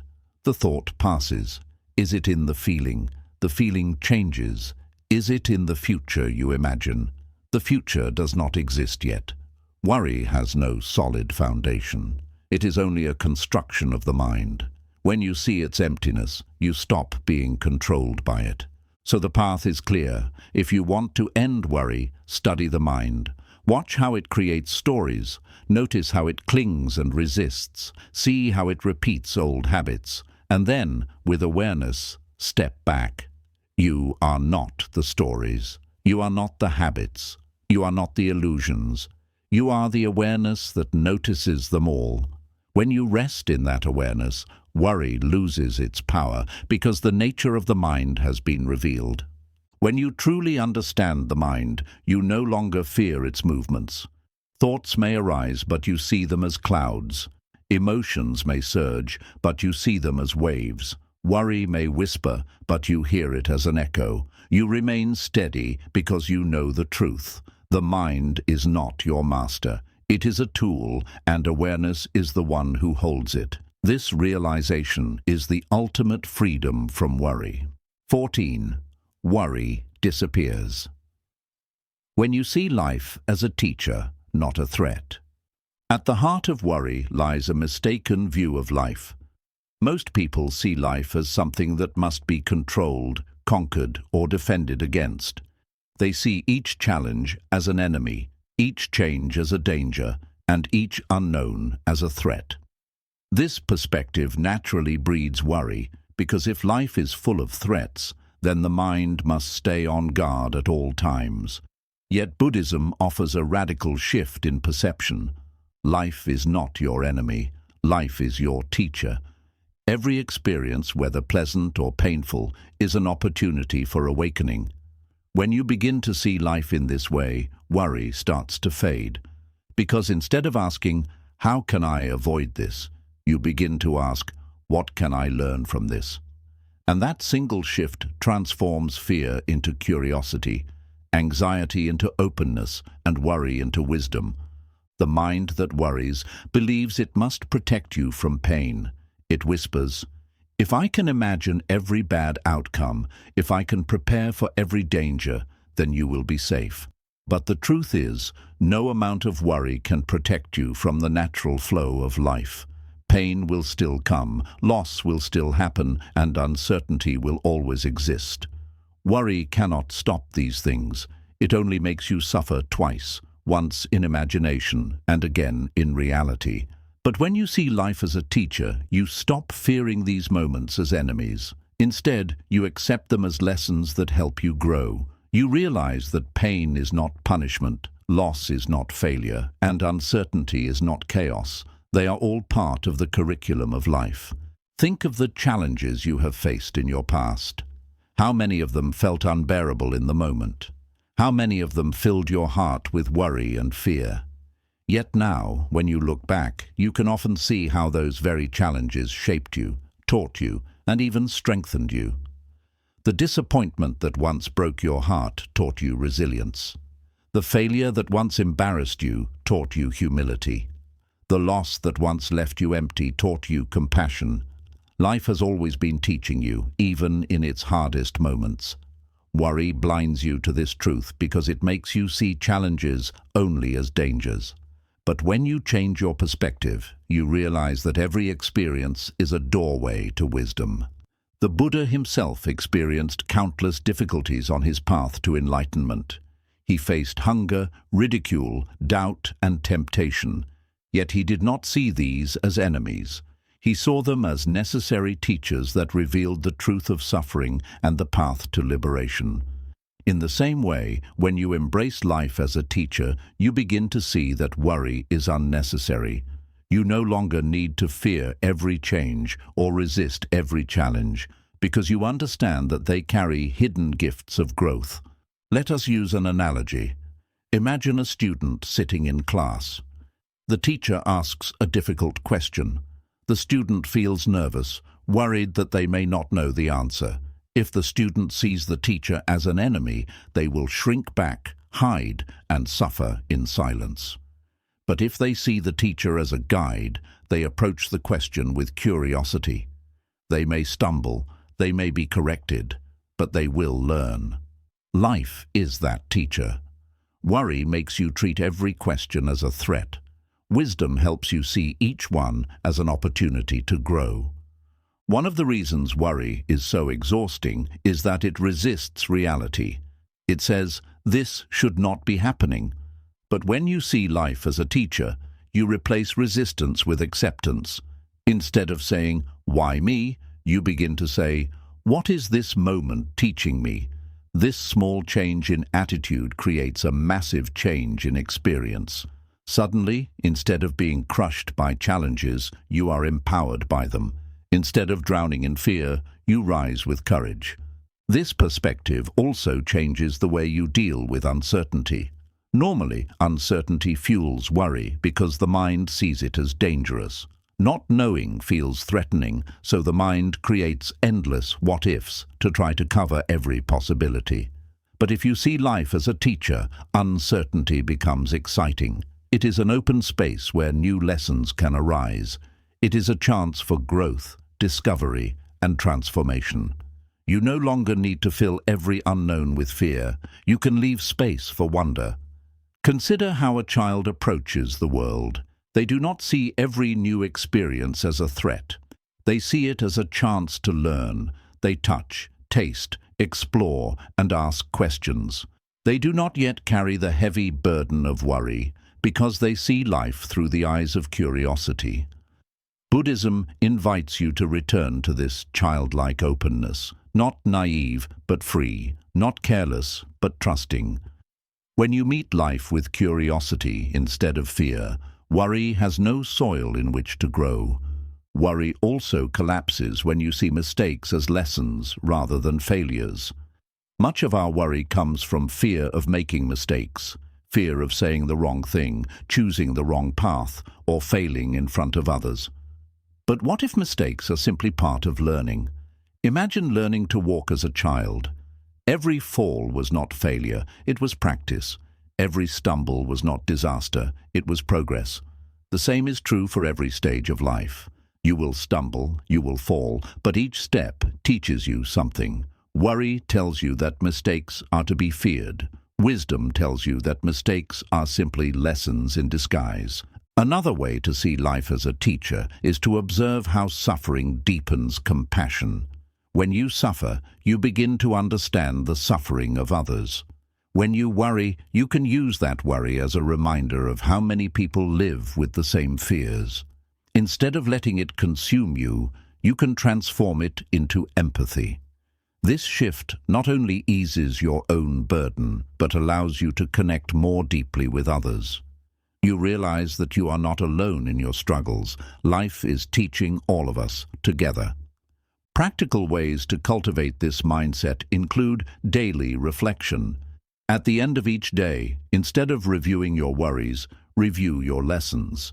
Ask yourself, what did life teach me today? What strength did I discover? What truth did I uncover? By making this a habit, you train your mind to look for wisdom instead of threats. Over time, worry weakens because your default perspective is no longer fear, but curiosity and learning. Meditation also helps you see life as a teacher. When you sit in silence and observe your mind, you begin to notice how thoughts arise and pass, how emotions swell and fade, how the body changes moment to moment. Each observation is a lesson. You learn patience by watching restlessness. You learn compassion by noticing self-criticism. You learn impermanence by observing the breath. The cushion becomes your classroom and life becomes your teacher. Ultimately, seeing life as a teacher transforms your entire existence. Worry fades because nothing feels wasted. Every challenge, every uncertainty, every change becomes meaningful. Instead of fearing the future, you look forward to its lessons. Instead of clinging to the past, you thank it for its teachings. Instead of resisting the present, you embrace it as your classroom. This way of living frees you from fear because nothing is ever truly against you. Everything is guiding you toward awakening. So ask yourself, how would your life change if you stopped seeing challenges as threats and started seeing them as teachers? How would your heart feel if, instead of drowning in worry, you met each moment with openness and curiosity? How much lighter would your steps become if you trusted that every experience carries wisdom, even if it arrives wrapped in difficulty? The truth is, life has always been teaching you.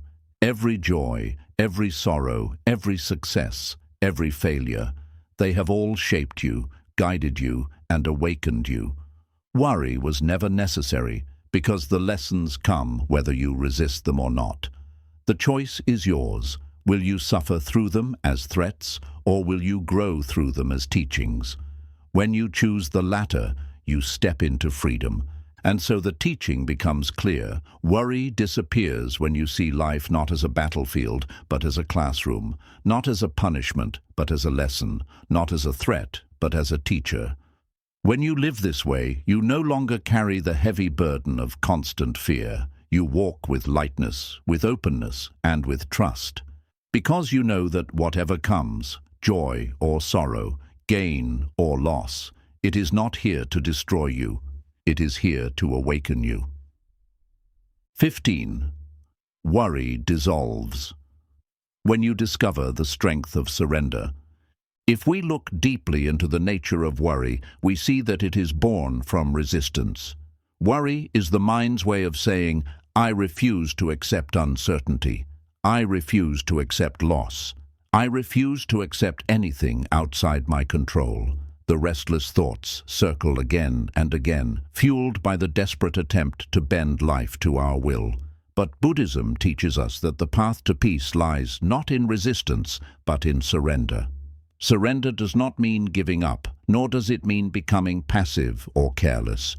True surrender is the courage to release control where control is impossible and to live in harmony with the flow of life instead of fighting against it. When you discover the strength of surrender, worry begins to dissolve because you no longer demand that life obey your fears.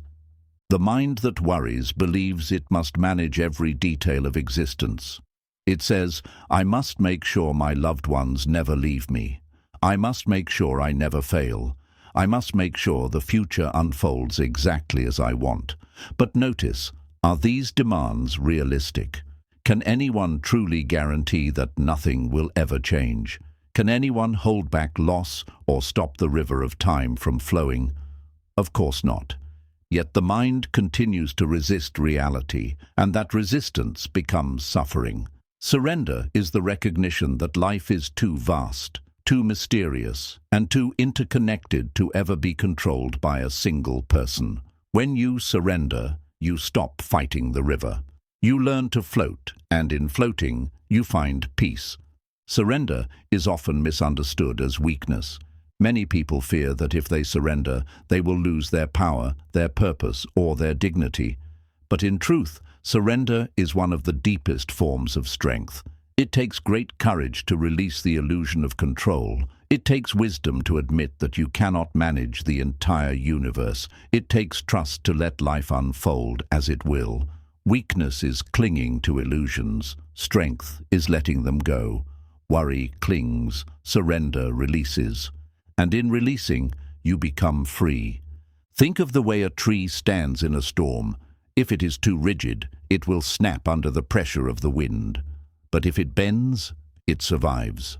Surrender is that bending. It does not mean you fall, nor does it mean you give up. It means you are flexible enough to survive whatever comes. Worry stiffens you, filling you with fear of breaking. Surrender softens you, allowing you to move gracefully with the storms of life. Which tree survives? The one that surrenders. One of the most painful truths for the worrying mind to accept is that the future cannot be predicted. No matter how much you think, analyze, or prepare, tomorrow will always remain uncertain. Worry tries to defeat this uncertainty by rehearsing every possible disaster. But no amount of rehearsal can stop life from surprising you. Surrender means releasing the need to know.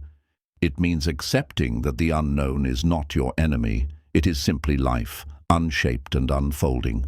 When you surrender to the unknown, you no longer waste your energy in endless what-ifs. Instead, you conserve your strength for meeting life as it comes. Consider the ocean. The waves rise and fall, the tides shift, storms appear and disappear. If you dive into the ocean with the belief that you must control the waves, you will exhaust yourself, and worry will consume you. But if you surrender to the rhythm of the sea, floating with its movements, you find peace even in the midst of change. Life is the ocean. You cannot stop the waves, but you can learn to float. Worry says, fight the waves. Surrender says, flow with them. And only one of these paths leads to freedom. There is a story in Zen Buddhism about a man who fell into a river and was swept toward a waterfall. People on the shore cried out in fear, certain that he would die. But moments later, he appeared downstream, unharmed. When they asked how he survived, he said, "I did not fight the water. I let myself sink into its flow, and it carried me safely." This story illustrates the essence of surrender. Resistance would have drowned him.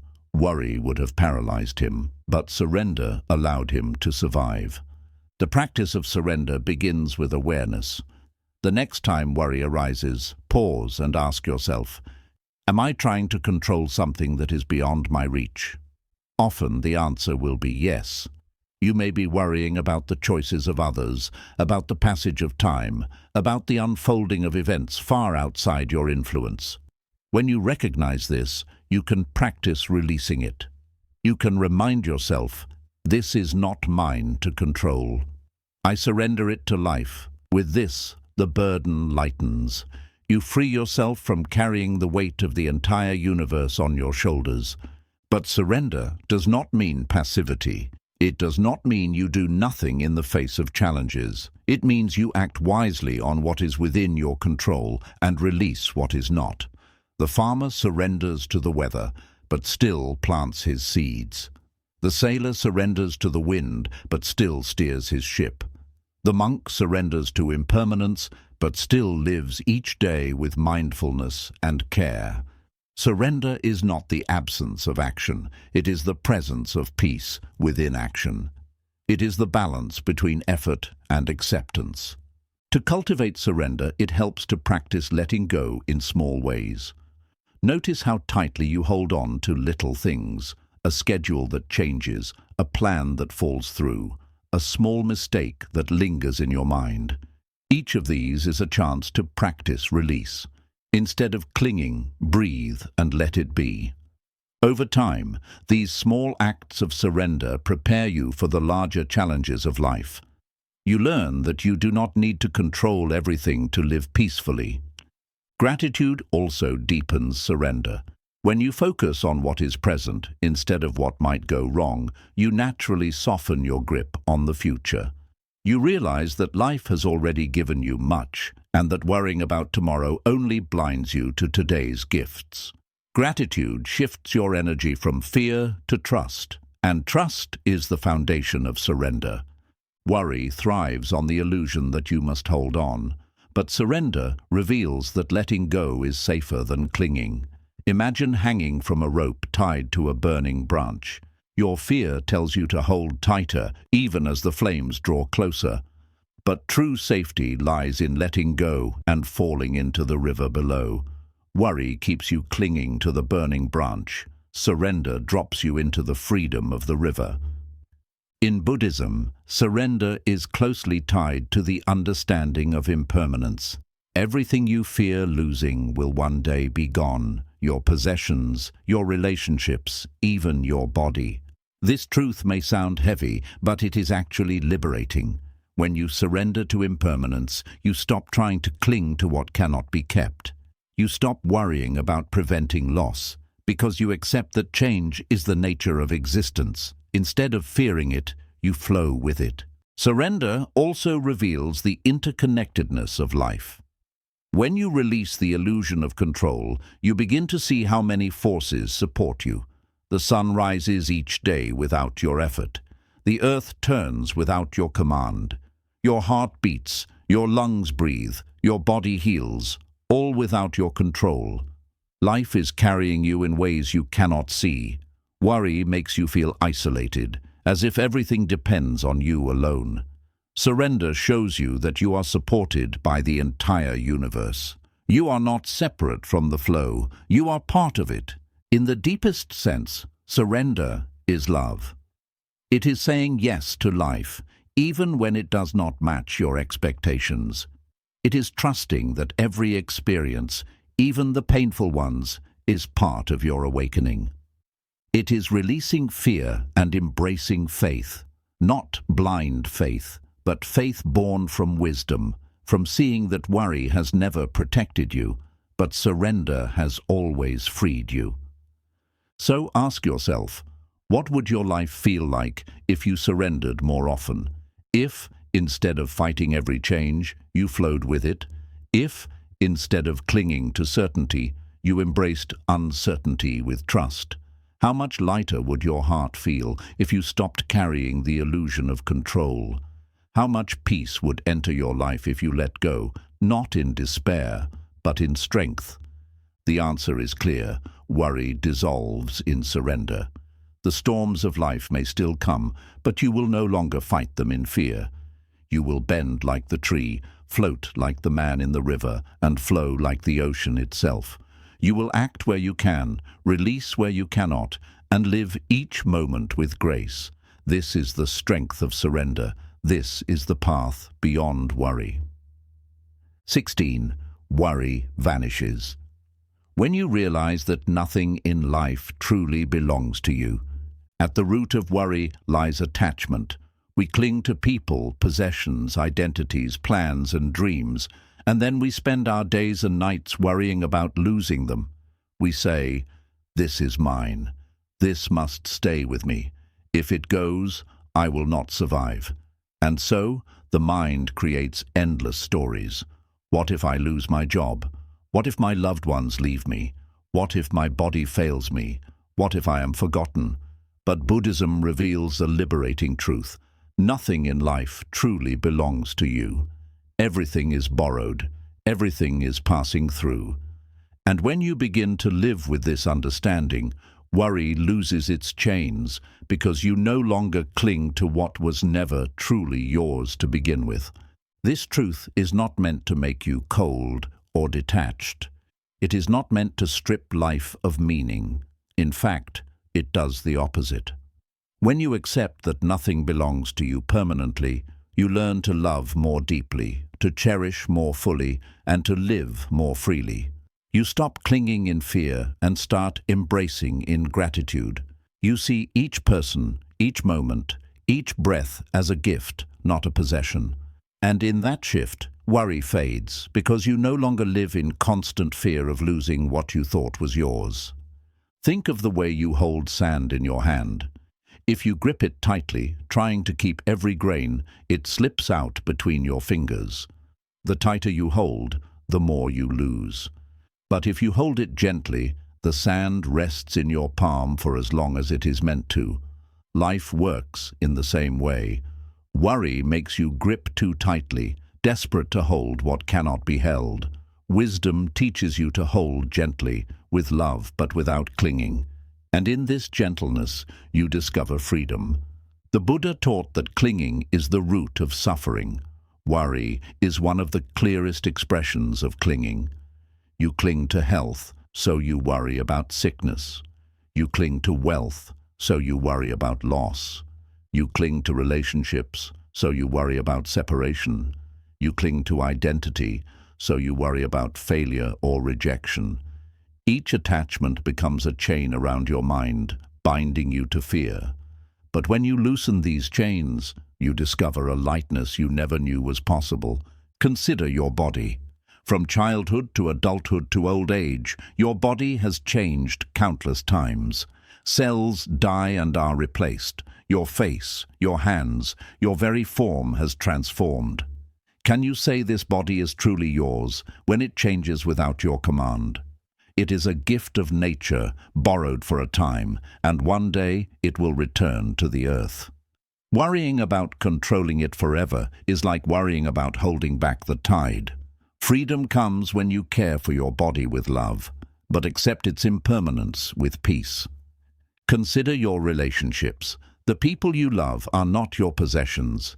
They are souls on their own journeys, passing through your life for a season, an hour, or a lifetime. Worry arises when you try to bind them to you, demanding that they never leave, never change, never disappoint. But love is not ownership. Love is presence, kindness, and respect for the freedom of another. When you accept that even your closest bonds are impermanent, you stop worrying about losing them. Instead, you treasure each moment you share, knowing it is precious precisely because it cannot last forever. Consider your identity. You may cling to being successful, respected, or admired. And so you worry, what if I fail? What if I am criticized? What if people think less of me? But identity is also impermanent. The roles you play, student, worker, parent, friend, change with time. The labels people place on you rise and fall like waves. Who you are is not these labels. Who you are is the awareness behind them. When you stop clinging to identity, you stop worrying about protecting an image. You live authentically, with nothing to prove. Nothing belongs to you permanently, not possessions, not people, not identity, not even the breath in your lungs. Every breath is borrowed. Each inhale enters as a gift. Each exhale leaves without your command.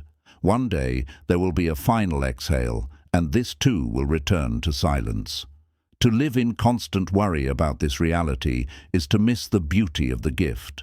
To live in acceptance of it is to be free. This truth of non-ownership is not meant to strip joy, but to deepen it. Imagine drinking a cup of tea. If you believe you can keep the taste forever, you will be disappointed the moment it fades. But if you accept that the taste is temporary, you savor it more fully. Life is the same. Everything is a passing flavor, and when you stop worrying about holding it, you begin to truly taste it. Meditation reveals this truth directly. When you sit quietly and observe your thoughts, you see that even they do not belong to you. They arise on their own and pass on their own. You cannot predict them, you cannot command them, and you cannot hold them. They are visitors, not possessions. The same is true of feelings, sensations, and experiences.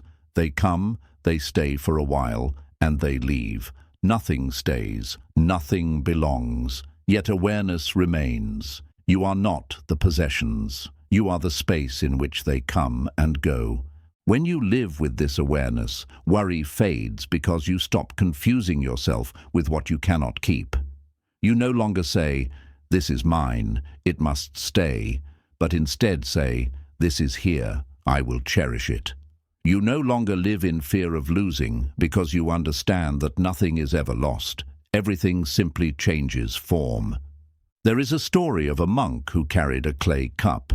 He loved the cup for its simplicity and beauty, but each day he reminded himself, "This cup is already broken." By remembering its impermanence, he freed himself from worry. When the day finally came that the cup cracked and shattered, he did not suffer, because he had already accepted it. He had loved it fully while it lasted, without clinging to it as his forever. This is the heart of non-ownership, to love deeply, but without fear. So how can you practice this in daily life? Begin with small things. When you drink water, remind yourself, "This water is borrowed from the earth. It does not belong to me." When you enjoy the company of a loved one, remind yourself, "This moment is a gift. It is not mine to keep." When you breathe, remind yourself, "This breath is given. It may be my last, and that is okay." These reflections soften your grip and open your heart. Over time, you begin to see that worry is unnecessary. Why worry about losing what was never truly yours? Why cling to possessions that will one day belong to someone else? Why fear change when change is the only constant? Non-ownership is not about rejecting life. It is about embracing it more fully. It is about living with gratitude for every gift, knowing it is precious precisely because it is temporary. When you live this way, you discover a new kind of freedom. You stop worrying about the future because you no longer demand that it preserve your attachments. You stop fearing loss because you no longer believe that anything can be truly lost. You stop clinging to identity because you know that who you are is beyond labels. You live lightly, freely, joyfully, and in this freedom, worry vanishes. So ask yourself, what am I clinging to that causes me worry? Is it a possession, a relationship, an image of myself, or a plan for the future? Can I hold it more gently, with love, but without fear?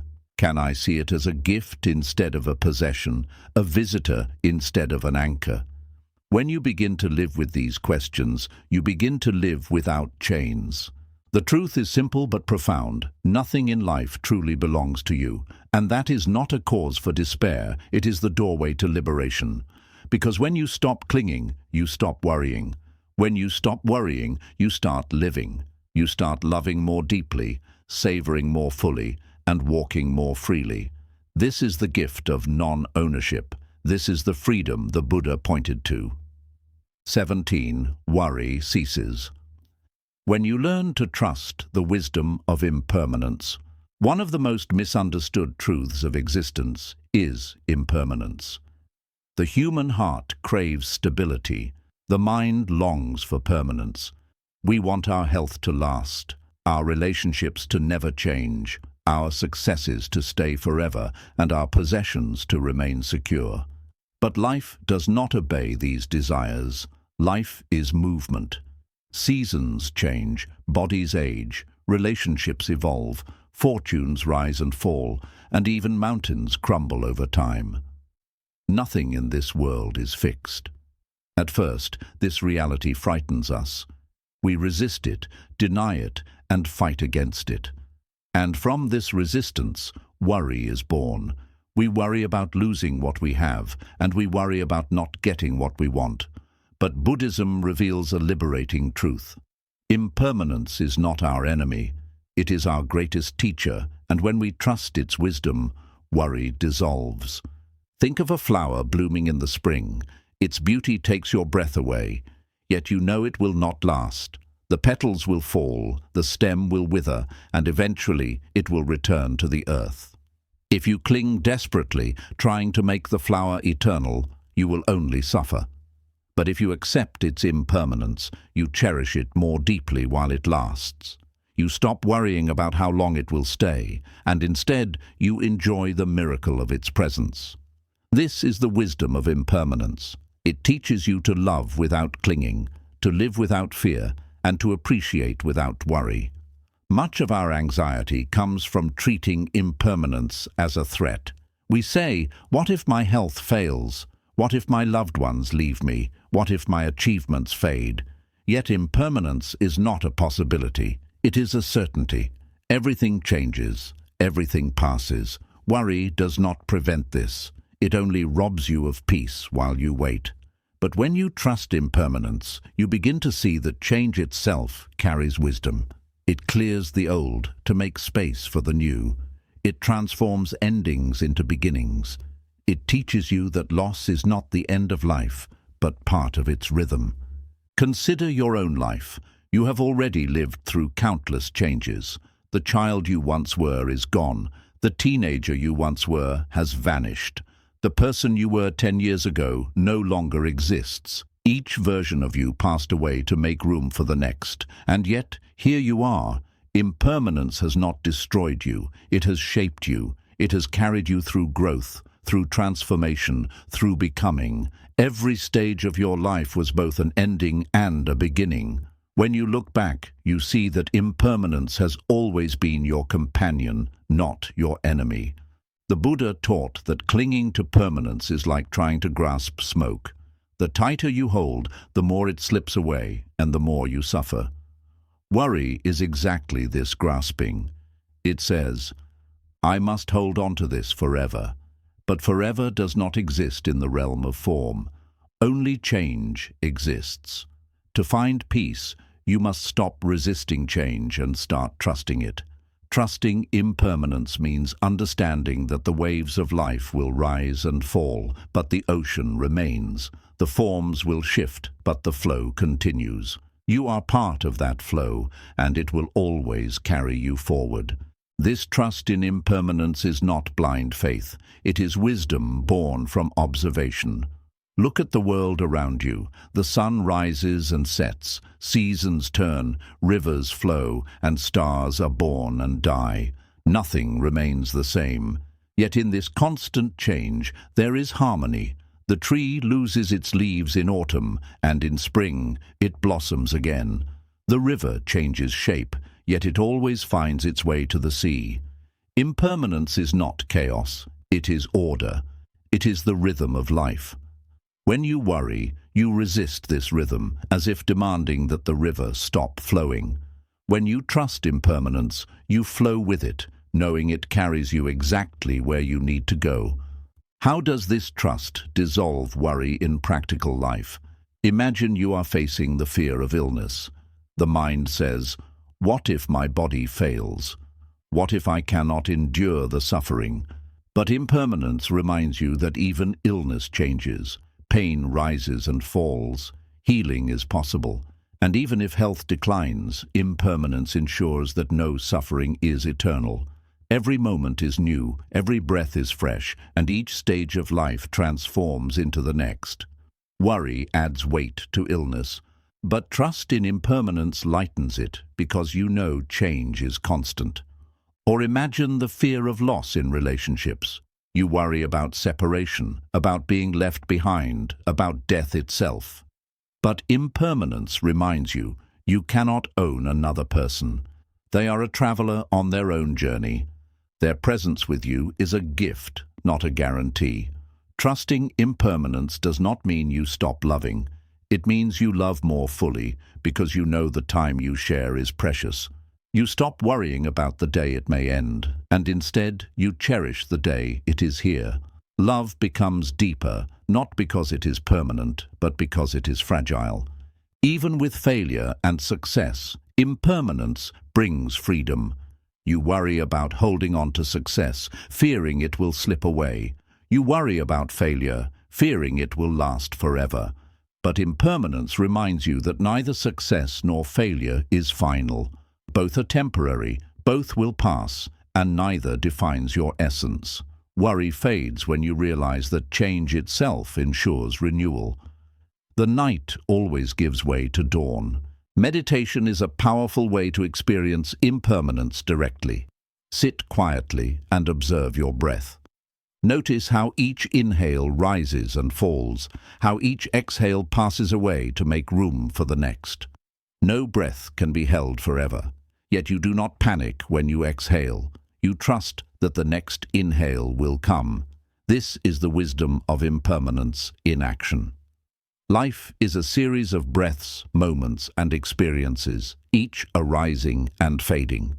When you learn to rest in this flow, you stop worrying about holding on to what must pass. You learn to live in the rhythm of change. Worry also loses power when you realize that impermanence protects you as much as it challenges you. Imagine if pain were permanent, if grief never softened, if storms never ended. Life would be unbearable, but impermanence ensures that suffering too will pass. Your darkest nights eventually give way to morning. Your deepest wounds eventually heal. Your hardest moments eventually become memories. Worry convinces you that suffering will last forever. Impermanence reminds you that nothing does. This trust transforms how you meet every difficulty. Instead of fearing change, you accept it as part of life's wisdom. Instead of worrying about what might come, you rest in the knowledge that whatever comes will also go. Instead of resisting endings, you open your heart to the new beginnings they create. You stop clinging to the illusion of permanence and begin living in the truth of impermanence. And in this truth, worry loses its foundation. There is a story of a king who asked his wise advisors for a phrase that would bring him peace in both joy and sorrow. They returned with these words, "This too shall pass." The king carried this reminder with him always. In moments of triumph, it kept him humble. In moments of despair, it gave him hope. Impermanence was his teacher, showing him that all things, good and bad, are temporary. When you live with this awareness, worry cannot control you because you know that whatever you face, it too will pass. So ask yourself, what would your life feel like if you trusted impermanence completely? If you stopped worrying about holding on to what cannot be kept? If you stopped fearing the unknown, knowing that even the unknown will change? How much lighter would your heart feel if you surrendered to the truth that everything arises and passes away? The answer is simple. Worry would cease, not because life becomes certain, but because you stop demanding certainty. Not because change stops, but because you stop resisting it. Not because loss disappears, but because you understand it is part of the cycle of renewal. Trusting impermanence means trusting life itself. It means seeing that the flow of change is not your enemy. It is your path to peace. And so the teaching becomes clear. Worry ceases when you learn to trust the wisdom of impermanence. When you embrace change instead of fearing it.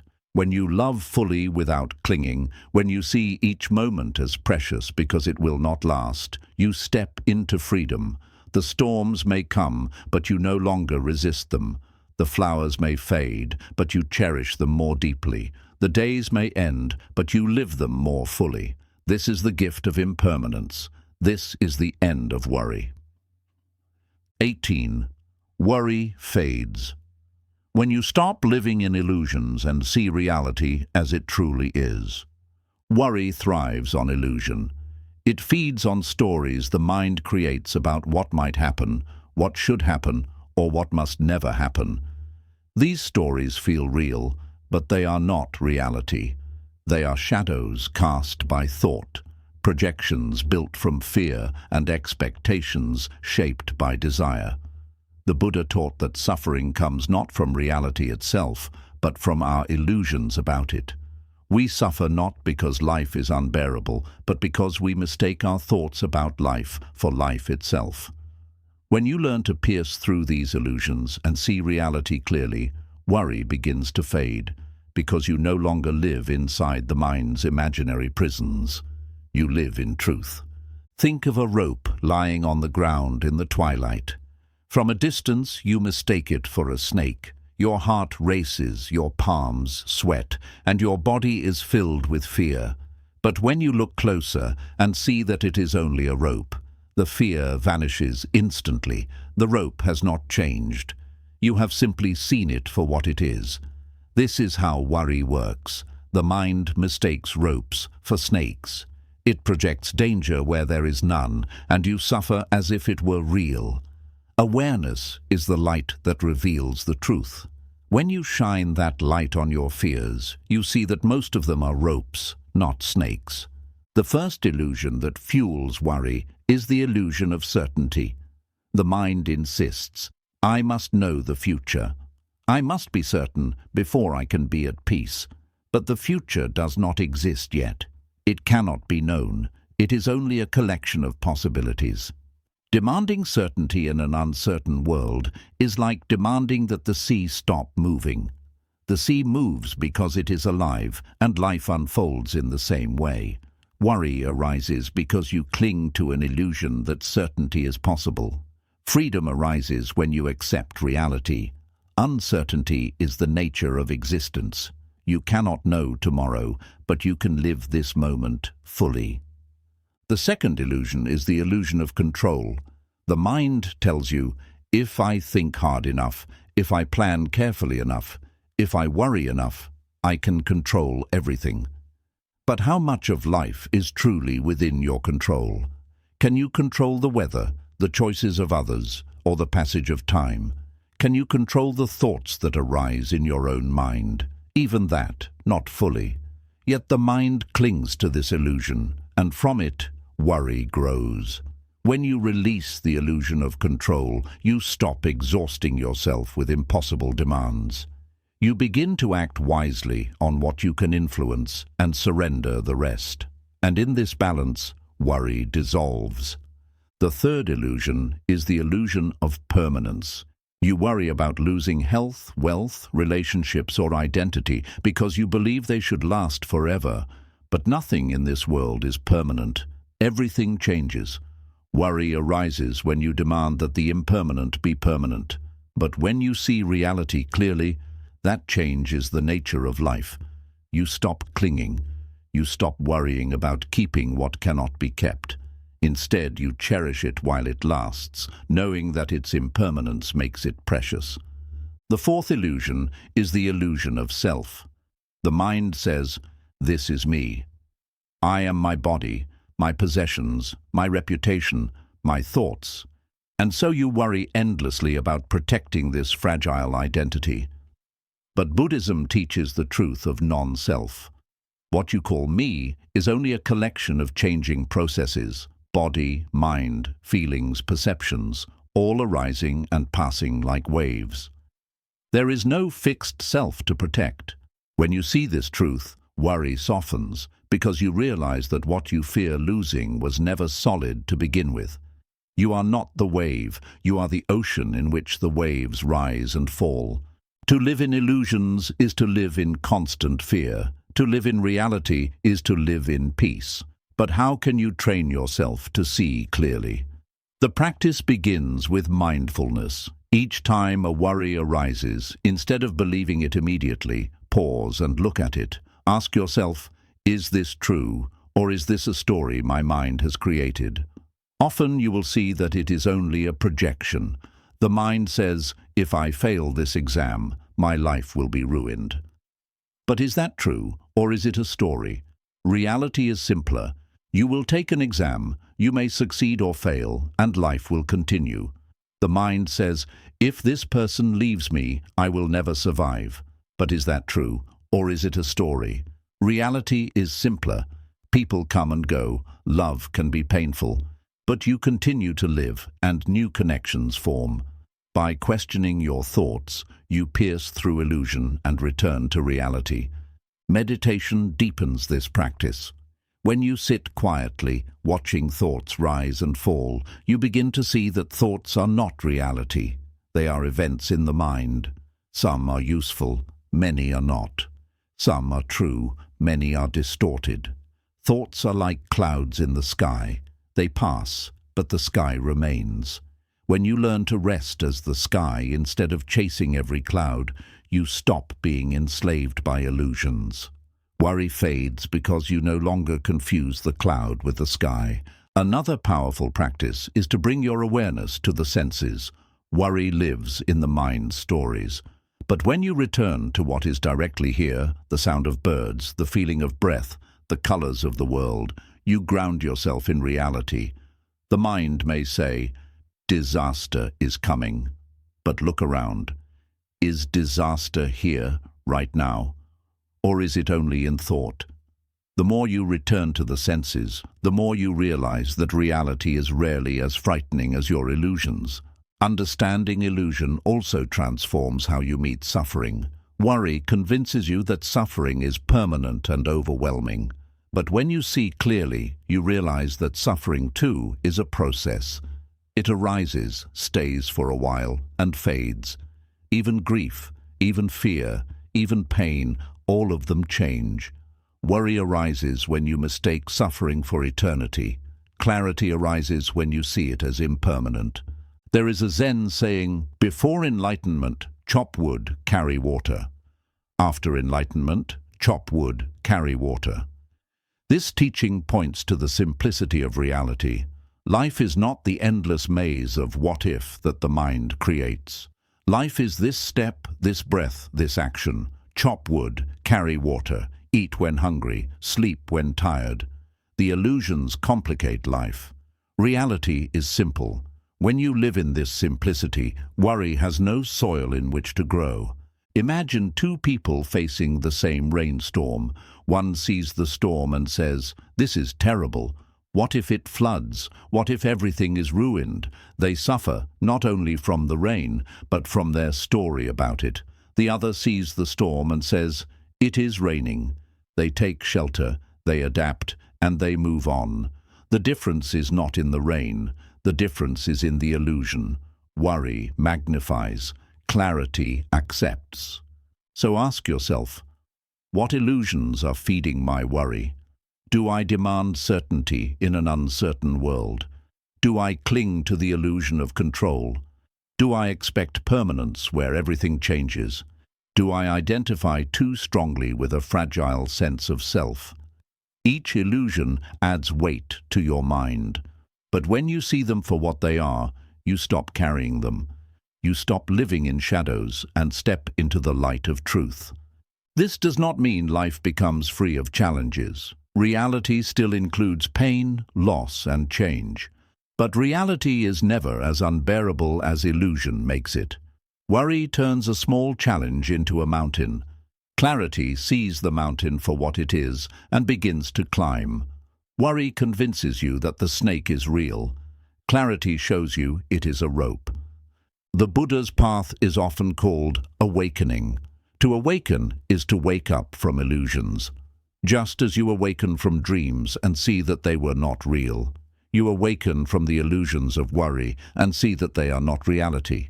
You see that your fears are stories, your attachments are fragile, and your control is limited. But you also see that awareness, compassion, and peace are always available in the present. This awakening is freedom. And so the teaching becomes clear. Worry fades when you stop living in illusions and see reality as it truly is. Illusions multiply fear. Truth dissolves it. Illusions create chains. Truth breaks them. Illusions blind you. Truth opens your eyes. The more you live in reality, the less room worry has to grow. And in this clarity, you discover the peace that was always waiting beneath the noise. 19. Worry melts away when you learn the power of patience. Worry is a restless energy. It pulls your mind into the future, demanding answers before life is ready to give them.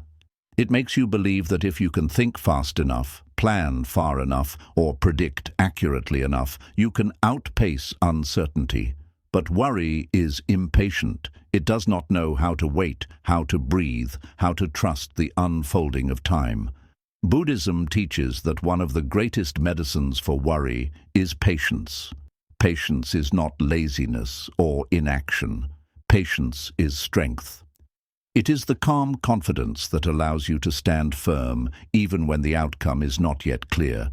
It is the wisdom of knowing that everything ripens in its own time, and no amount of worry can force the fruit to ripen faster. Consider a seed planted in the soil. You water it, tend to it, and wait. But if you dig it up every day, demanding to see progress, you kill it. Worry is like digging up the seed, constantly checking, doubting, and fearing that nothing is happening. Patience is allowing the seed to grow in its own season. You still nurture it, but you trust the process. You know that growth is invisible before it is visible, and that forcing only destroys. Life is the same. Relationships, goals, healing, even spiritual awakening, none of these happen instantly. They unfold slowly, often beyond your sight. Worry resists this. Patience embraces it. One of the reasons worry feels so exhausting is because it tries to rush life. You tell yourself, I must solve this now. I must succeed now. I must know now. But life does not follow the clock of your impatience. Life has its own rhythm. Patience means aligning yourself with that rhythm instead of fighting it. Imagine trying to make a river flow faster by shouting at it. You only tire yourself, but if you float with the current, you arrive where you need to be in time. Patience is that floating. The Buddha himself spoke often of patience, calling it one of the highest virtues. He compared it to a shield, protecting the mind from anger, fear, and worry. Patience is not passive endurance. It is active strength. It is the ability to remain steady without collapsing into panic. A patient mind is a calm mind, and a calm mind cannot be ruled by worry. Let us look at how patience dissolves worry in everyday life. Imagine you are waiting for news, an exam result, a job interview, a medical test. The mind begins to spin. What if I fail? What if it's bad news? What if everything falls apart? You check your phone again and again, your stomach twists and sleep eludes you. But notice what is really happening. The outcome does not yet exist. It is still forming. Worry tries to drag the future into the present before it is ready. Patience says, the result will come when it comes. I will meet it then, not now. This does not mean you do not care. It means you refuse to suffer for a reality that has not arrived. Patience also transforms how you meet challenges. When difficulties arise, the impatient mind says, this should not be happening. I must escape this immediately. Worry feeds on this resistance, but patience says, this is part of the path. I will endure. I will learn. I will grow. Suddenly, the weight lightens. Instead of being consumed by fear, you stand steady, like a mountain in a storm. The storm still rages, but the mountain does not collapse. Patience is that steadiness. Another way patience frees you from worry is by teaching you the art of timing. Not every action is best taken immediately. Some things require waiting for clarity, waiting for the right moment, waiting for conditions to align. Worry pushes you to act prematurely, to force decisions out of fear. Patience allows you to pause until wisdom is clear. How many mistakes in life come from rushing? How many regrets come from impatience? Patience does not mean inaction. It means wise action taken at the right time. Patience also deepens compassion. Much of our worry comes from frustration with ourselves. Why am I not further along? Why do I still struggle? Why am I not perfect yet? This self-criticism fuels endless anxiety. But patience with yourself brings peace. You understand that growth takes time, healing takes time, and learning takes time. You stop expecting instant transformation and allow yourself to unfold at your natural pace. Worry fades when you stop measuring yourself against impossible timelines. The same applies to others. You may worry about the behavior of loved ones, wanting them to change immediately. You may try to control or rush them, but this only creates tension. Patience means trusting their journey, just as you trust your own. It means offering support without clinging, guidance without force.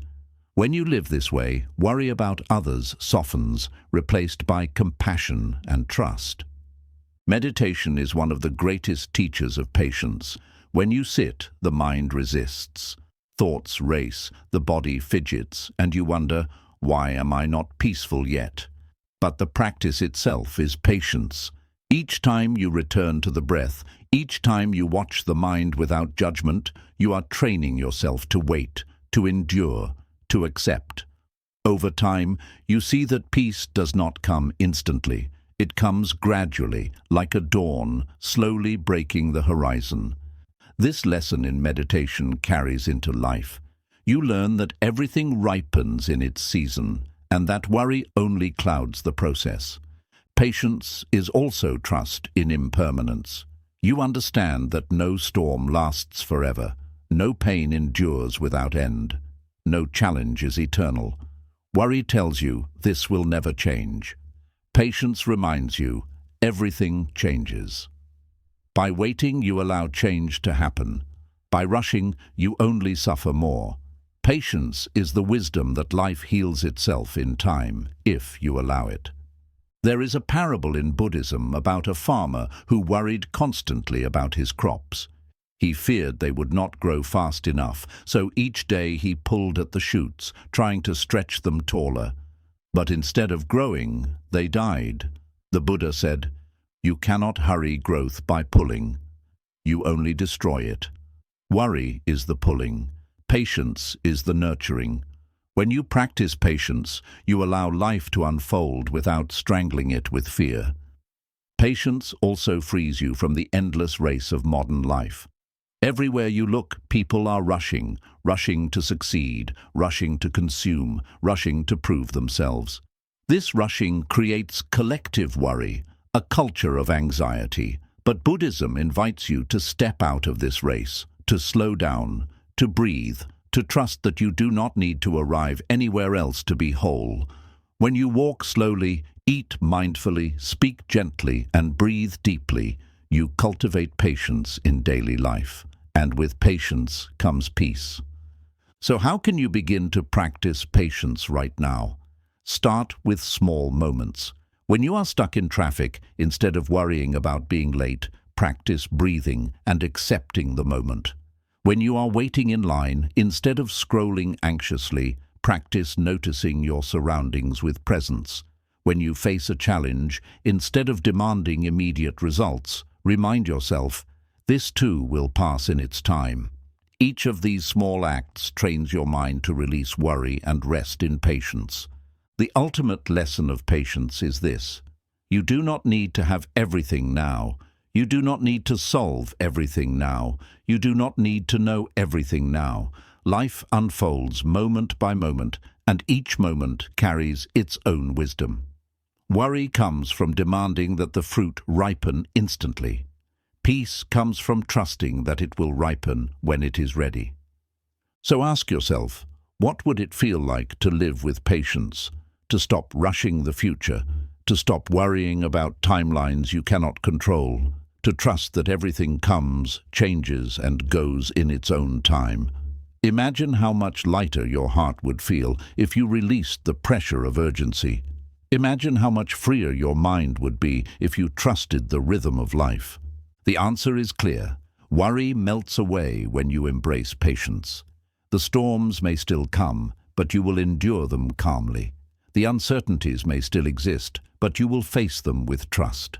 The challenges may still arise, but you will meet them with steadiness.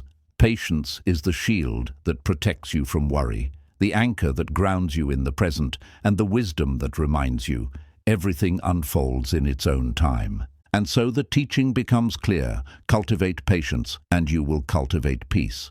Trust the rhythm of life, and worry will lose its grip. Be patient with yourself, with others, and with the universe itself. Because the fruit ripens not when you demand it, but when it is ready. And when you learn to wait with peace, you discover a life free from the chains of worry. 20. Worry ends when you awaken to the present as your true home. At the root of worry lies displacement. The mind abandons the present moment and runs endlessly into the future or the past. It wanders into the shadows of what if and if only. It builds houses in places you cannot live. Tomorrow, next year, or a version of yesterday that no longer exists. Meanwhile, the present, which is the only place life truly happens, is left unnoticed, unattended, and unlived. The Buddha taught that peace is found when we come home to the present moment. This moment, right here, is your only true home. When you awaken to it fully, worry loses its grip, because worry cannot survive where you are truly present. To understand this, consider how much of your life has been lost to absent-mindedness. You eat, but you are not tasting. You are worrying about work. You walk, but you are not feeling the ground. You are lost in planning tomorrow. You sit with loved ones, but you are not hearing them. You are replaying arguments in your head. Life is happening now, but you are elsewhere. Worry feeds on this absence. It thrives when you abandon the present. But when you return, when you live fully in what is here, worry starves, because it cannot exist in reality. It only exists in imagination. The present moment has a simple, healing truth. Right now, in this breath, you are alive. Whatever fears you hold about tomorrow, whatever regrets you carry about yesterday, right now you are breathing. Right now you are here. Worry wants you to believe that peace lies in the future, when everything is solved, when everything is secure. But the future never comes as a finished product. It always arrives as now. If you cannot find peace in this breath, you will not find it in the next. The practice of awakening to the present is learning to find home in each moment, no matter its form. Imagine a traveler wandering the world, carrying heavy bags, always searching for a home. They walk through forests, cities, deserts, never resting, never arriving. Then one day they realize, home is not a place to be found in the distance. Home is where they stand. Home is this very step. The same is true for you. You wander endlessly through thoughts of tomorrow, carrying the heavy bags of worry, searching for peace somewhere else. But peace is not out there. Peace is here. Your home has always been the present. One of the reasons worry feels so convincing is because the mind tells you that the present is not enough. It says, you cannot rest yet. You must wait until things improve, until everything is certain, until the problems are solved. But when you believe this, you postpone peace forever. You are always waiting, always reaching, always restless. Awakening to the present means realizing that nothing is missing. Even in imperfection, even in uncertainty, this moment contains enough for you to rest, breathe, and be alive. When you truly see this, worry dissolves, because you no longer postpone peace to an imagined future. Meditation is one of the clearest paths back home.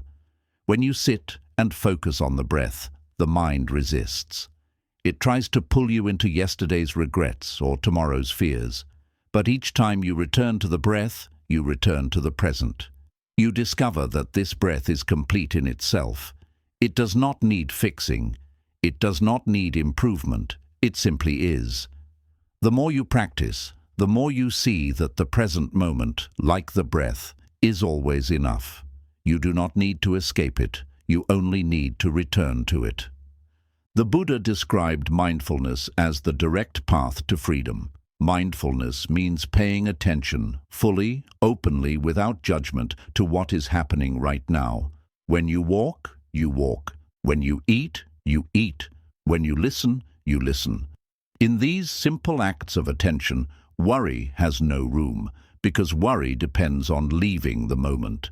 The more you cultivate mindfulness, the more often you find yourself at home in the present. And the more at home you are, the less you worry. Let us look at how this works in daily life. Imagine you are stuck in traffic, running late. Worry says, what if I miss the meeting? What if they think I'm irresponsible? What if everything goes wrong? Your heart races, your mind spirals. But the reality is simple. You are in the car, surrounded by vehicles, sitting still. That is all. The meeting does not exist yet. The judgment of others does not exist yet. The only reality is this moment. If you awaken to it, you might notice your breath, the shape of the clouds, the feel of the steering wheel. The situation may still be inconvenient, but worry fades because you are not lost in stories. You are present with reality. Or imagine lying in bed at night, unable to sleep. Worry fills your mind with fears about tomorrow. What if I fail tomorrow? What if I am too tired? What if I cannot handle it? But none of these fears are real right now. Reality is that you are lying in a bed, in a room, breathing. The rest is imagination. By bringing your awareness to the present, feeling your breath, listening to the quiet, you dissolve the illusions. Sleep may or may not come, but peace is available now. Awakening to the present also transforms how you experience joy. Too often you miss joy because you are elsewhere. You eat a delicious meal but rush through it, already worrying about the next task. You sit with a friend but are distracted by your phone. You watch a sunset but spend the time thinking about tomorrow's work. Joy is always here, but worry blinds you to it. When you awaken to the present, you taste more deeply, listen more fully, see more clearly. Worry fades because gratitude grows. One of the greatest gifts of the present is its simplicity. The future is overwhelming because it contains infinite possibilities. The past is heavy because it contains unchangeable regrets. But the present is always simple. Just this breath, just this step, just this moment. You do not have to live tomorrow now. You only have to live this instant. Worry multiplies because you try to live many moments at once. Peace comes when you live one moment at a time. There is a Zen story about a monk chased by a tiger. He runs until he comes to the edge of a cliff. Hanging from a vine, he looks down and sees another tiger waiting below. Above him, the tiger snarls. Below him, danger waits. Then he notices a strawberry growing nearby. Calmly, he plucks it, tastes it, and says, "How sweet." This story is not about denial of danger. It is about awakening to the present. The monk could have filled his last moments with worry, but instead he filled them with awareness. He chose to taste the sweetness of now. So how can you awaken to the present more often? Start by pausing throughout the day to notice where your mind is. If you find it wandering into tomorrow or replaying yesterday, gently guide it back. Use your senses. Feel your breath. Notice the ground beneath your feet. Listen to the sounds around you. Each act of awareness is a step back home. Over time, this becomes a habit. You begin to live more often in the present and less often in the illusions of worry. This practice also requires compassion. Do not scold yourself when you notice worry. Do not say, "I should not worry." Instead, gently remind yourself, the mind has wandered. Let me bring it back. Each return is a victory. Each return strengthens your ability to stay. Over time, you find that worry visits less often because you no longer feed it with attention. You feed presence instead. The deepest realization is this: the present is not just a place to visit. It is your true home. Everything you seek, peace, joy, love, wisdom, is found here. Worry takes you away from home. It makes you wander through empty houses of thought. But when you awaken, you see that you never needed to wander. Home was always here, in this breath, in this step, in this moment. So ask yourself, how much of my life have I missed by living in worry? How many meals eaten without tasting? How many conversations half heard?